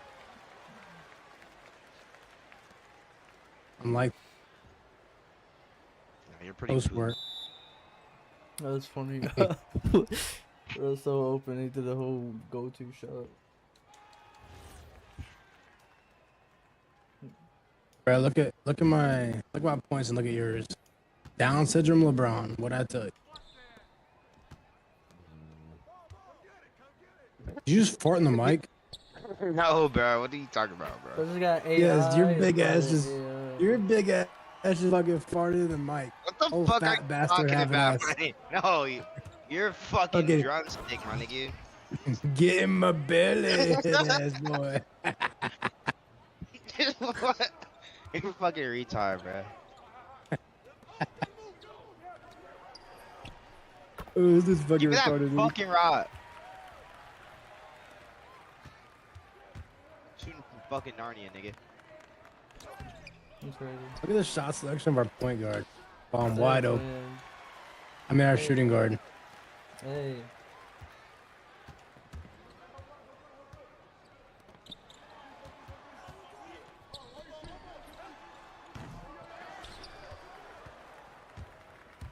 Give me the fucking rock. See, that's what a point guard does. I have 7 assists. Why don't you have 8? Exactly. Because he You didn't would have pass 8. me the Actually. fucking ball. This nigga said, why don't you have 8? I see how it is. You're gonna pass this to the blue-haired fucking bum. I have 8 now. Why don't you have 9?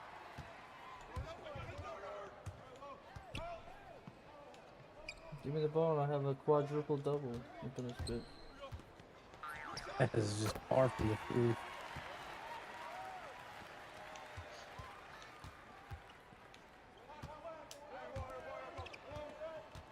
You have take, bro. I think you will.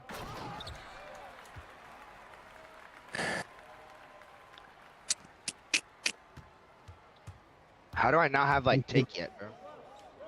Some people just don't want me to get player of the half.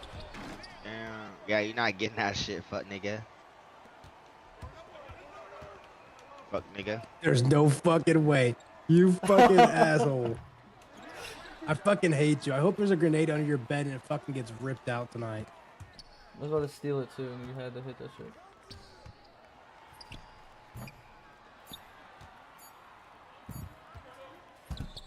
Shoot that. Oh, still got that shit because I'm the fucking goat. What can I say? All you got is 20 points, bro.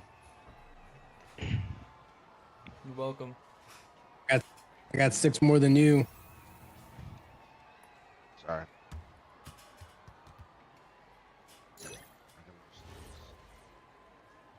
Hoop head. More points. Hoop head.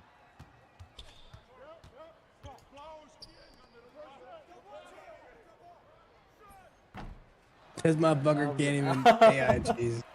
I'm trying to give him a chance, bro. No, he's out of chances after that fucking go-to shot. That's a fucking steal. He's gonna get graded out though. Oh, I'm gonna pull up. Oh, never mind. I'm gonna do a step back around that back, fucking, and then brick it. I think he plays baseball more.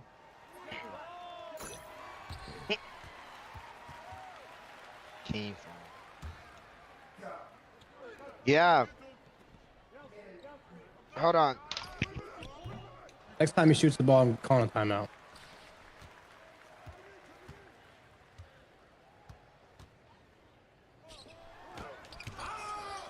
Alright, that's your fault.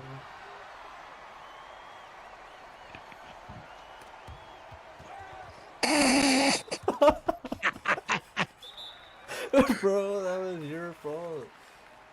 Throwing it at my leg and shit.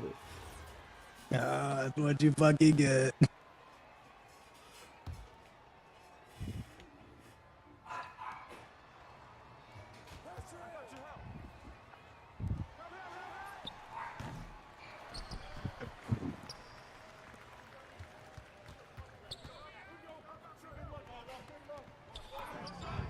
I tried calling a timeout. Fuck.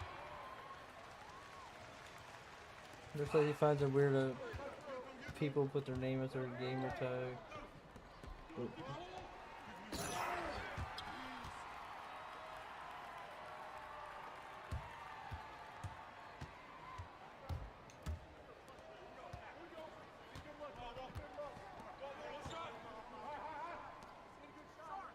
Alright, I keep forgetting that's that fucking guy.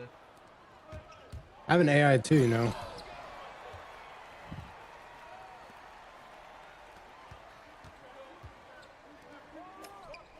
I keep forgetting, bro. I just want him to do good. I want him to succeed. No, I don't want him to fail. That motherfucker sucks.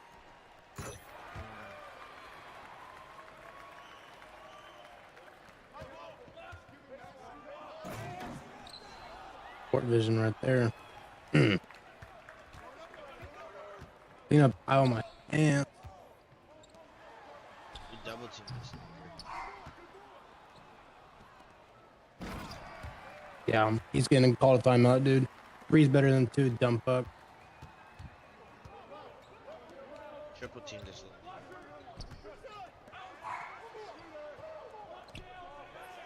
Oh, hell.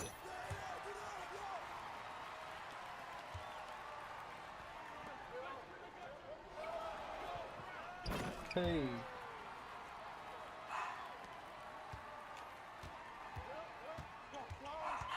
Leave. Hot, bro.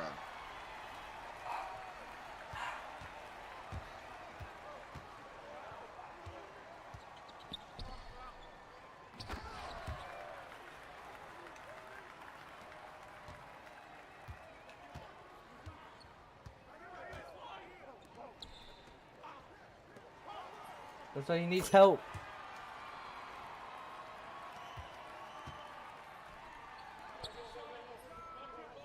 Obi.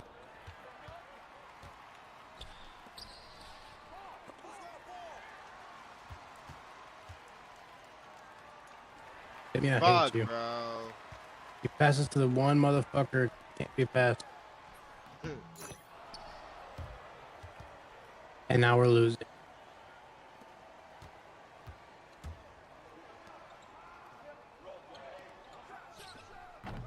Your ass. Bro, that pass was terrible. How was that, bro? Okay. Yeah, it was a terrible pass. Exactly, that's what I'm saying. Like, acknowledge.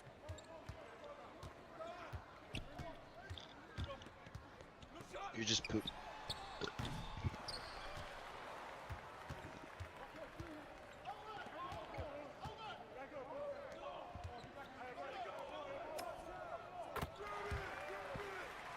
Little pipe.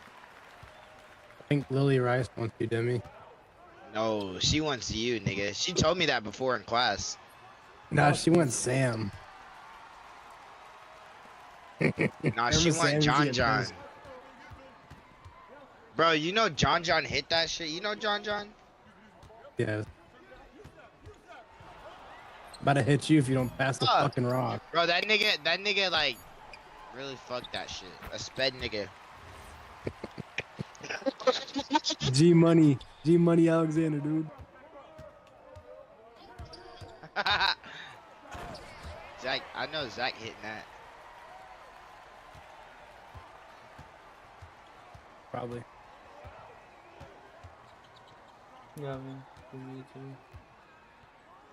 I know. I got myself. Agree in the timing. I know Preston would hit that shit. That nigga. I'm hitting you, bro. I'm fucking raw on those cheeks. What is 99 pass accuracy for what? Oop. Oh, GG's. There's no way we fucking lose this. Yes, we got Down syndrome LeBron. I'm open. You're fucking shit. I knew it was coming. I'm done helping, bro.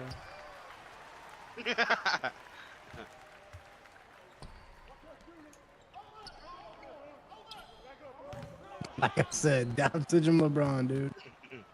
This your goat? I need to lock in. I need to lock in. Oh, everything needs a time. If everything go right. Damn, these niggas just got a crazy lead on us, bro. It's all fucking Preston's fault, bro. This is fucking, it's mini me.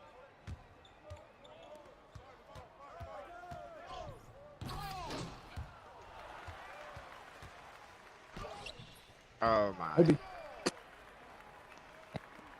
Ah! Everybody guard him. That's not a steal? Outlet. Not seeing the rock.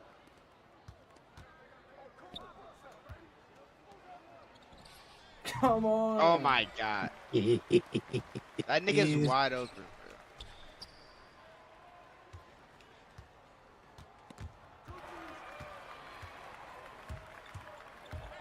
Bro just ran to the corner with me. Too.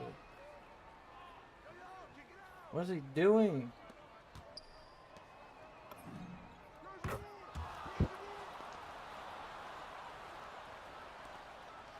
Watch that. Yep. No. Yeah, I was kind of lagging. He went out of bounds. I guess I'll lock in.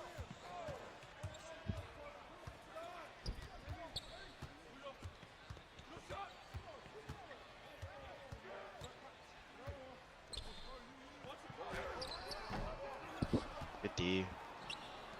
I know. Hey. Ass.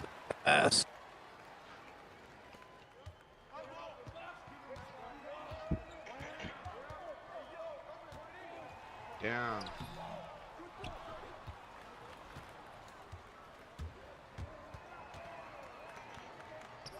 He generally fucking sucks, bro.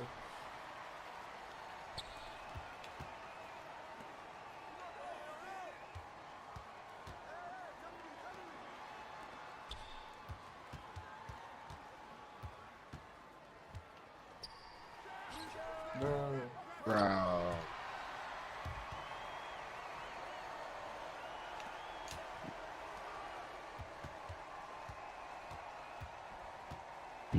This is niggas a Jew, bro.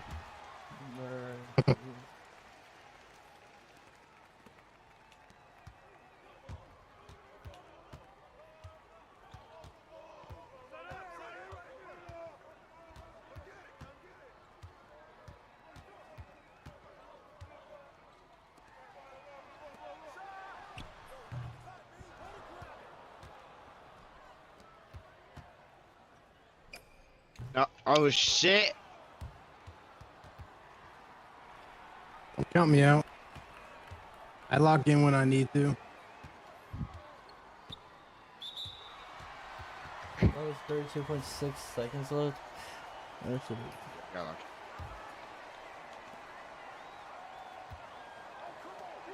No, oh. Missed. No way. That's literally by all of us. Too. Timeout? No.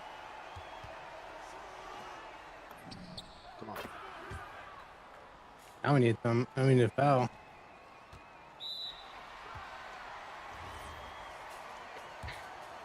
But straight. Look at them.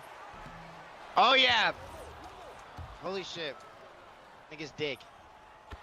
I'm making this shit, boy. Why do we call timeout? Be safe. Be safe. Be safe. Don't pass me on the inbound. Oh my. Yes, puppy. Yes, puppy. Bro, there's no, like, we shouldn't lose this shit, nigga. It's one nigga, bro. Yeah, but that's what we be doing all game. Yeah, but his AIs are going crazy. Look at, yeah, AIs have 20 plus. Dead ass. Zach, your guy's shooting 8 for 9 on your head. Yeah, because nobody's playing defense. You're not playing defense. I'm hugging my guy, look at me. This nigga hit some shit. Hey, oh shit. Panicked or some shit. He should have shot that shit. He probably made that shit. I only had 5 points that whole game. Took 3 shots.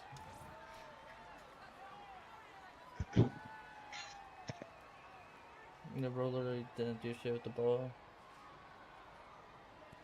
We know. He forfeited now.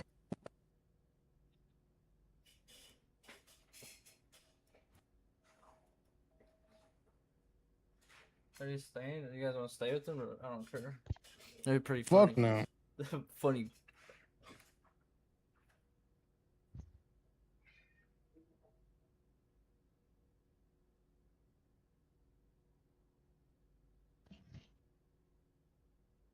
I'm gonna get back on bead. Yeah, you need to.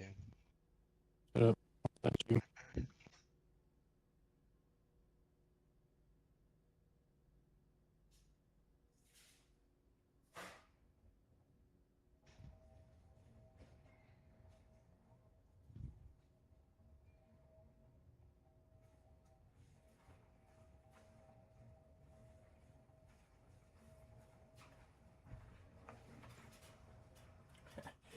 Hey.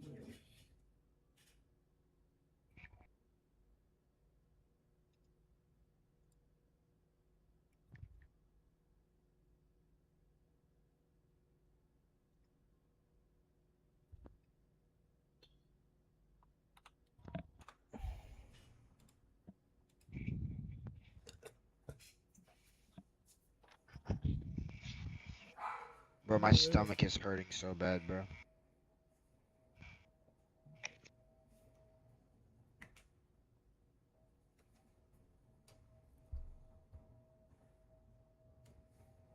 Playing?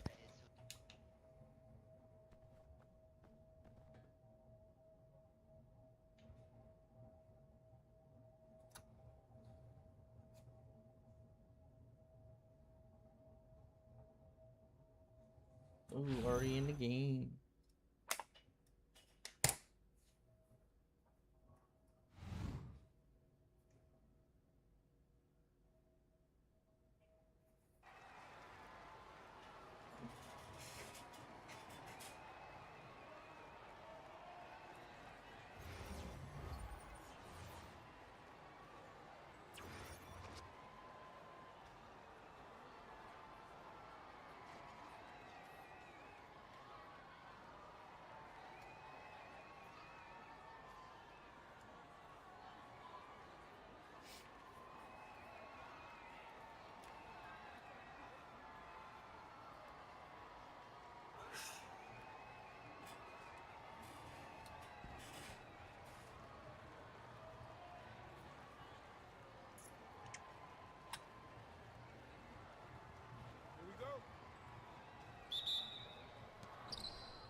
Oh. Wow. What? You fucking kidding me,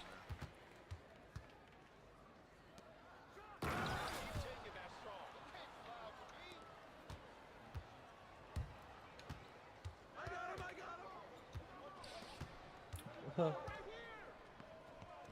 Yeah, me. Okay, Russia just took that too, bro. You should have just hit my ass when I was fucking open. Look at that icon, fucking. Nah, bro.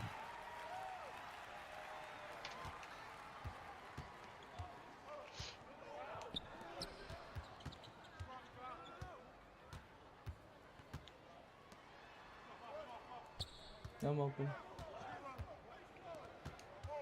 Oh, wrong nigga, my bad, my bad. Sweet. No! Bro.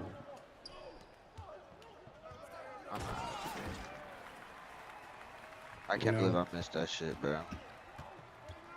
Like, nigga, I'm wide. Okay.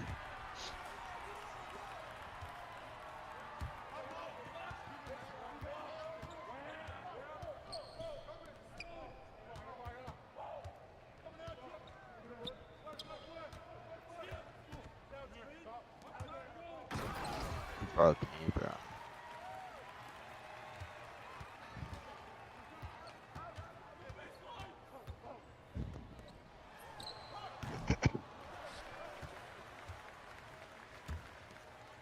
It's one of those games, bro. Good. I'm just getting scared. Bro, we're all butt. Yes, we all are butt.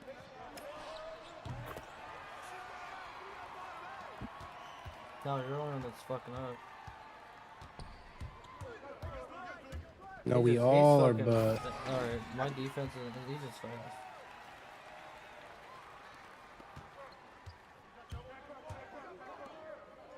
Back. Pass.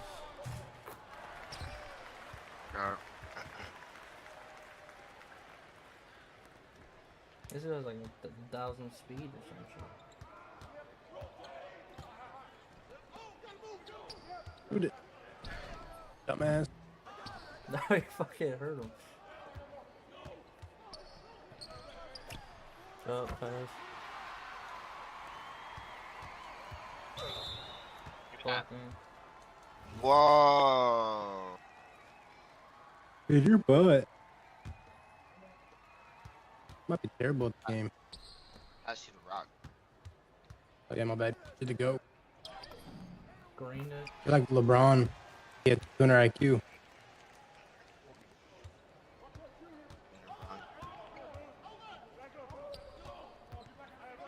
Oh, now he wants to pass it.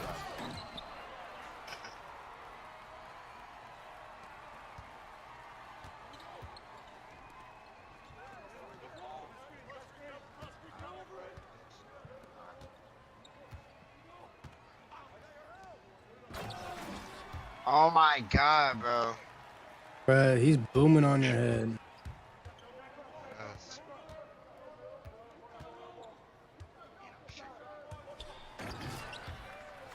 Crazy. Like, oh yeah, I'm a pound demi on his head. Pound demi's head. Hey.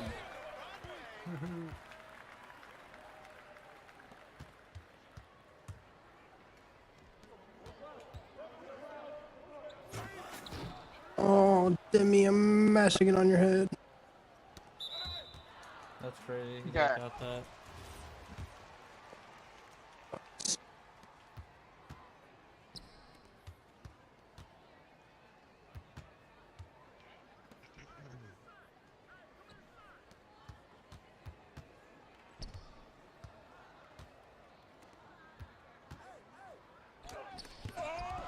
Hey. Dude, he fucking stole my block.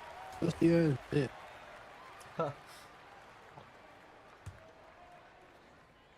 You're going fucking fast as fuck. I take it.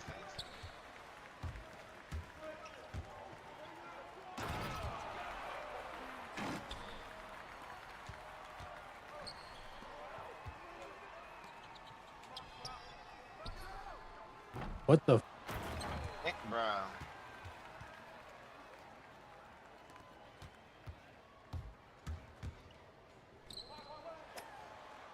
Yeah.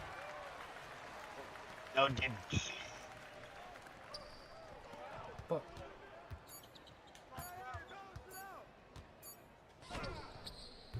Dumbass.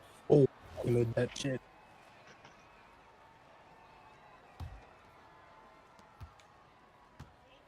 Come on.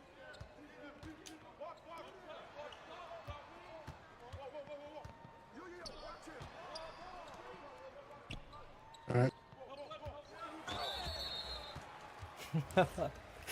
Bro.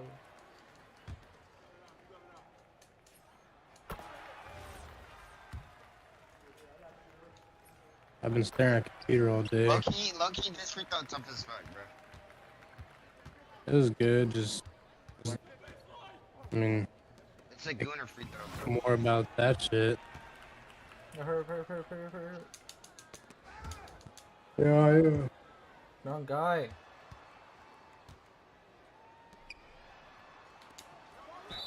Why are you out of bounds? I wasn't. It sent me out of bounds, you retard. You did that shit. What the fuck? Now I got a turnover because you want to fucking play out of bounds.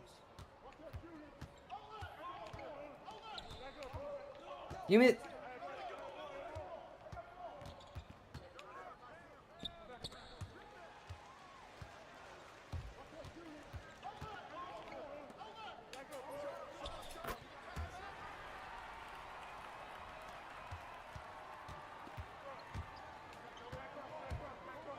Damn it, I was hoping you'd pass it.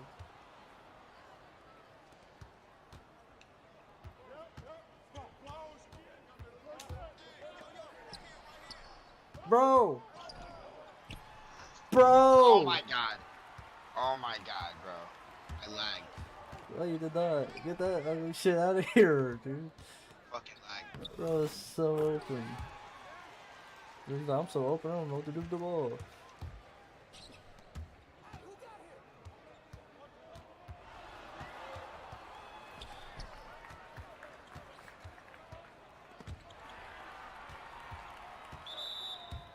Fuck.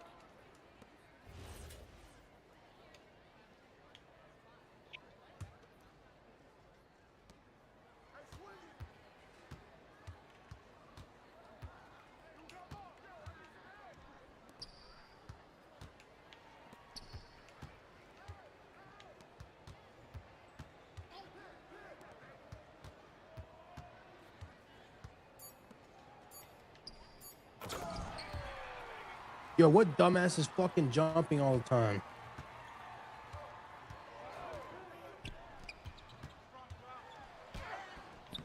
I passed.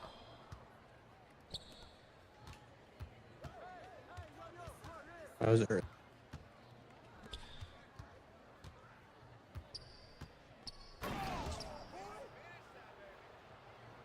Holy shit, I don't even have a rebound yet. This is like Joel Embiid like.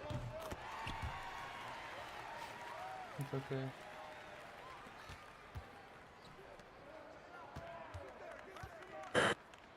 He just slipped. I was 8 on my head. I try getting the ball in the damn thing.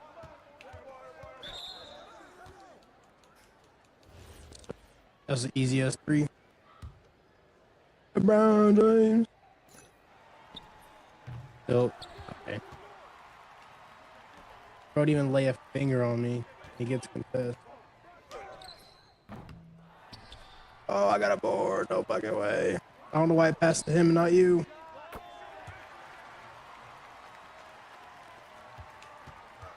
Let me reach in. What the fuck? Steal. Oh. My guy's not moving.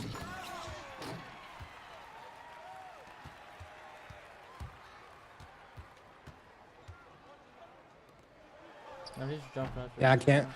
Yeah, I can't do that anymore.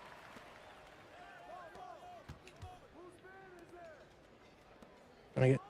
I'm there. Big board. No board. Our ball. It's our ball. It's our ball. Yeah. Okay.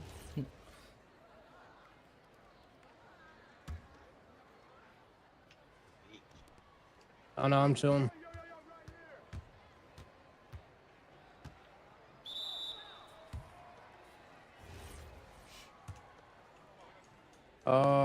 Seven something.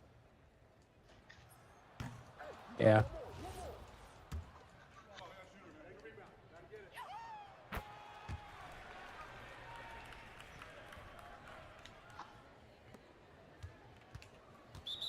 Bro.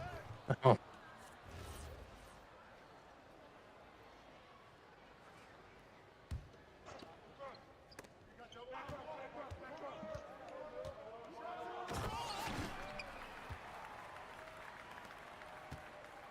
Yeah, he check.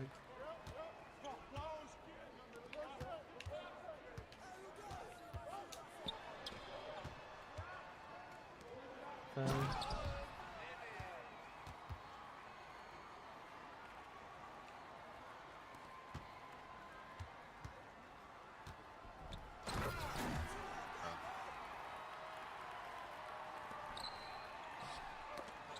Not even pass accuracy, that's what I'm doing. I got a turnover from that?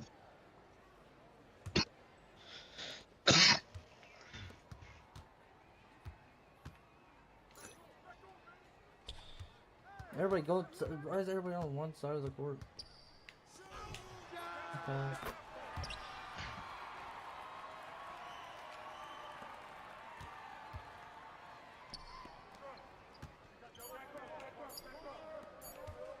Alright. Okay, so.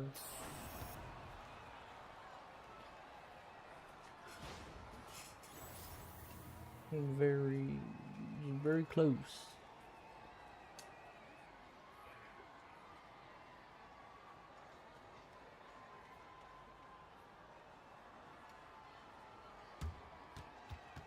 And I get.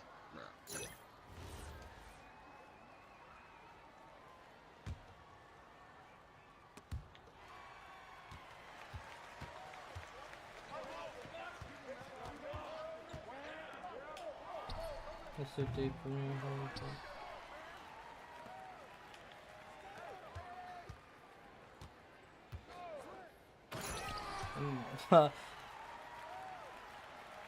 Preston. He's baiting that shit sometimes. It's a full turnover.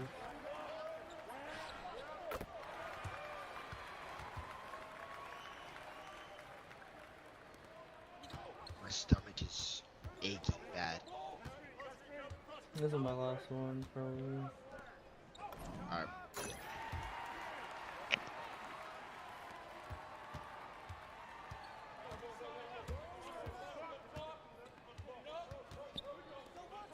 Honestly, I was looking for someone to cut.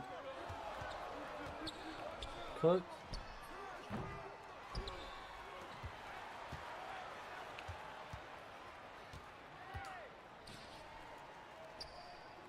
Okay.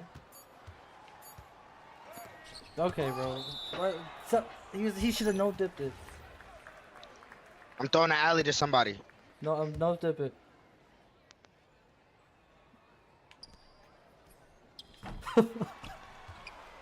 Almost. Oh, late. What the fuck? Give me that shit. Oh yeah. Who Damn, is that this nigga, guy? That nigga, yeah, that nigga jump high as fuck. I was literally passing it to him. He's saying I'm forcing it to somebody else. What the fuck?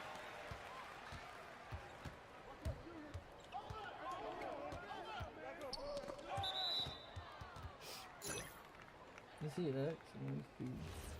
I do have 5 turnovers and 4 assists. Okay.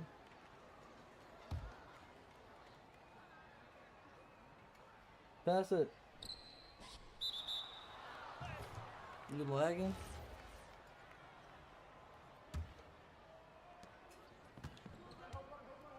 What? He's probably talking his room.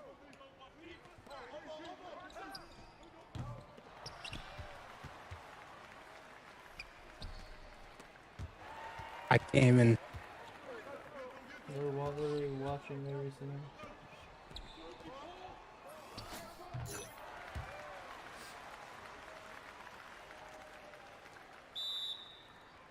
No way.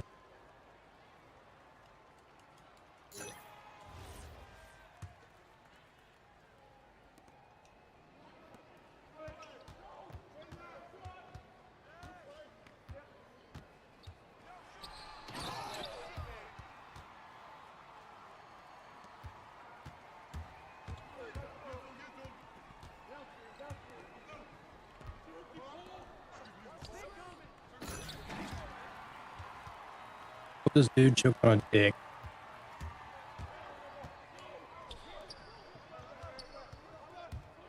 Wasn't such.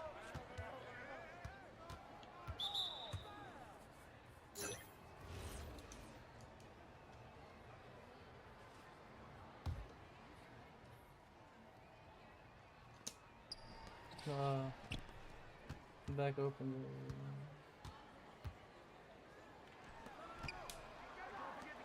No, why is shit?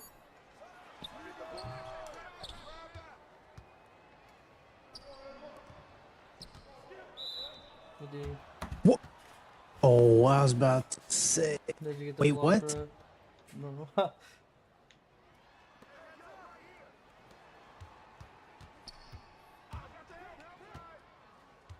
I just got bamboozled.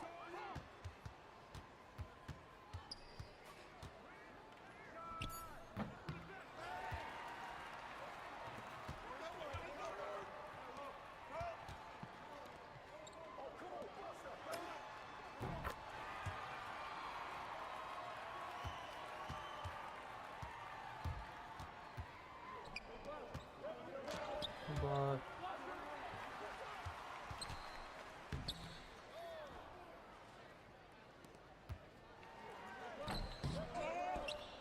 You've got to be shitting me.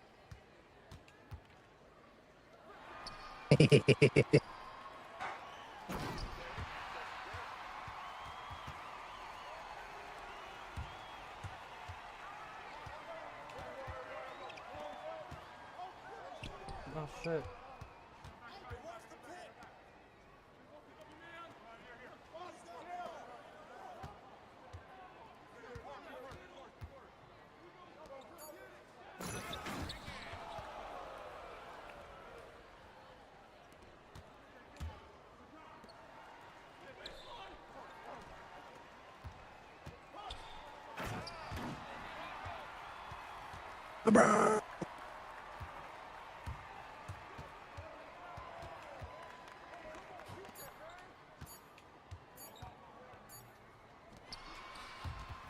Come on.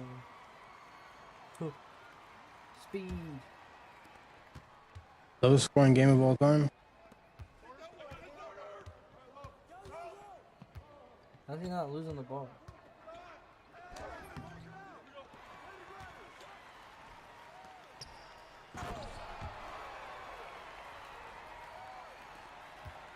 That guy's 1%.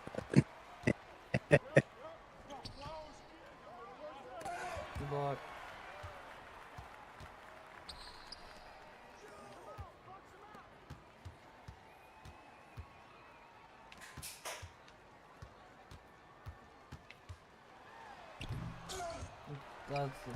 That's open or something. How does that even?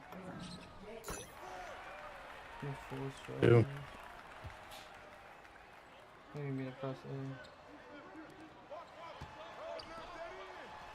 A. Fuck, jump.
Let's go, guys.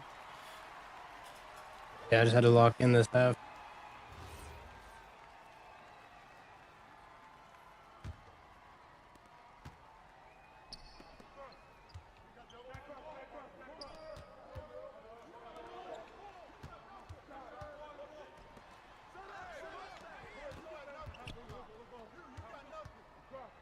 The D.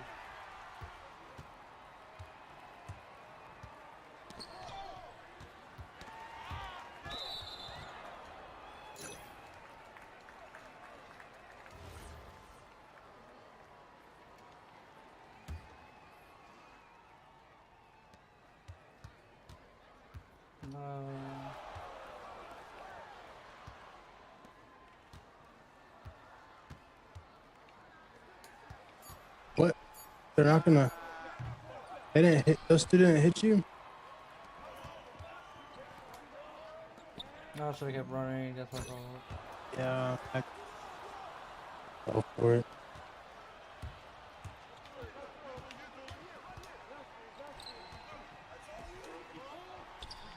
I'm up and running. I'm running for the ball, moving around too much.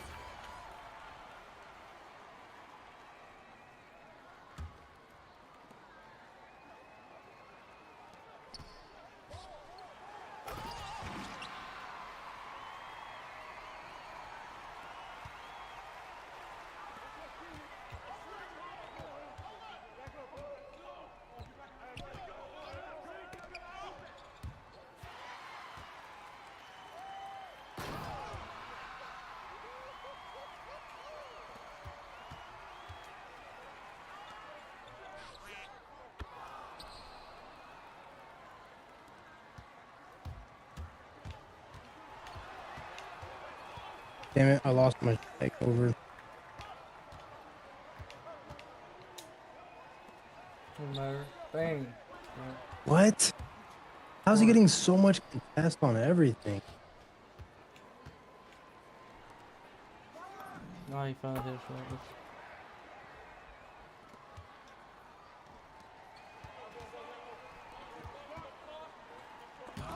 They got blocked.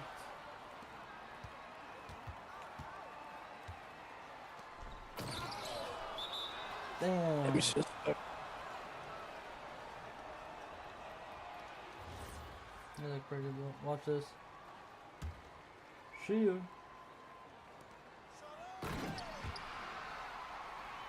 Can't do nothing. He's just getting every jump.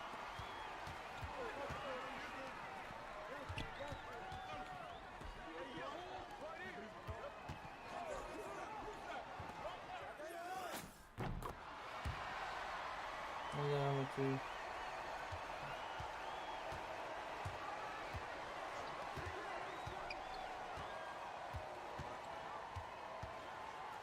Hey, if we got blocked, bro, that would have been insane. Insane with the brain. Steal. Kicked ball. Oh my jeez, bro.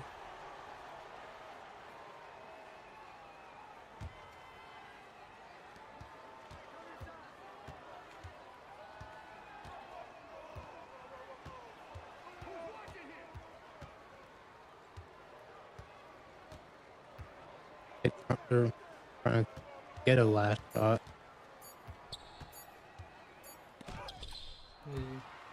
If they called the foul, that would have been insane.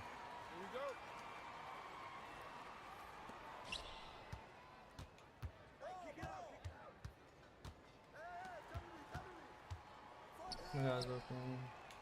There's no way. Good D. Got me back, corner.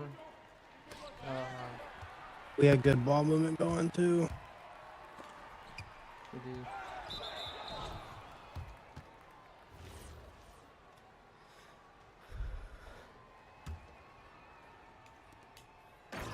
There's.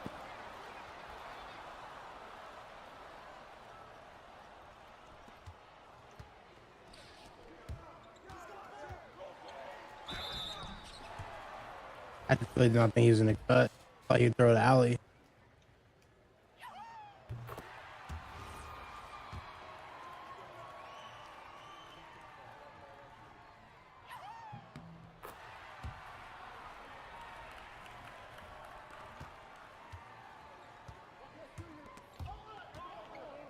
Okay, it's okay. Slap ass.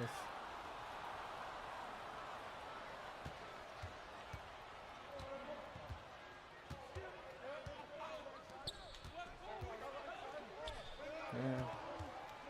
Dude, if you kept cutting that. I'm trying to move away from everybody else, but somehow. I know we're all spaced. We're all on the 3, so it's harder. Leave. Got me top of key, top of key.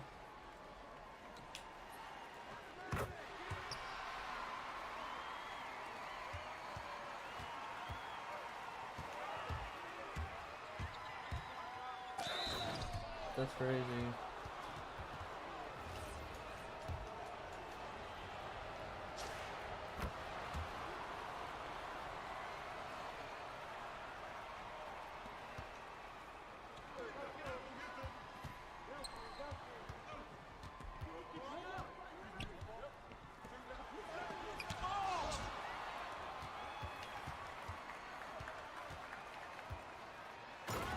Thank God. I had to do something with it. Should've- I was getting hectic. I should have shot it, but I just wanted to get the ball out of my hand.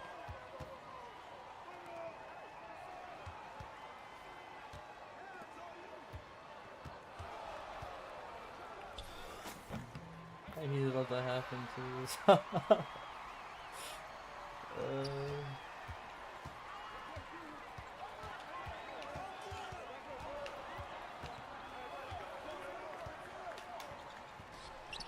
Oh, bro! What the? I didn't even shoot! That's great.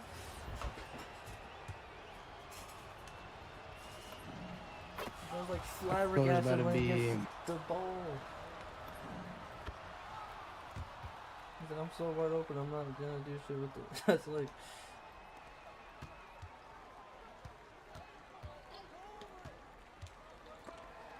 Oh, I was say,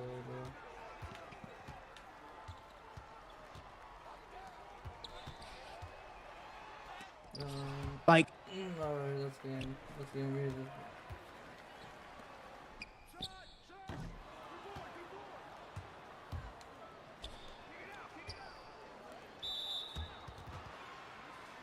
That's crazy. How many timeouts we got? Why'd you leave?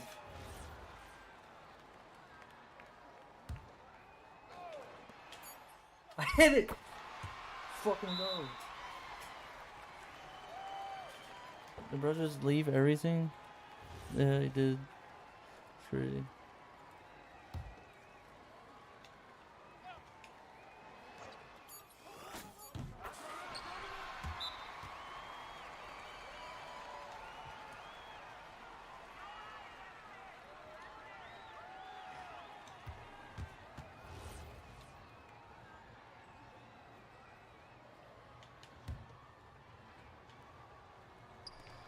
He stole that too. Fuck.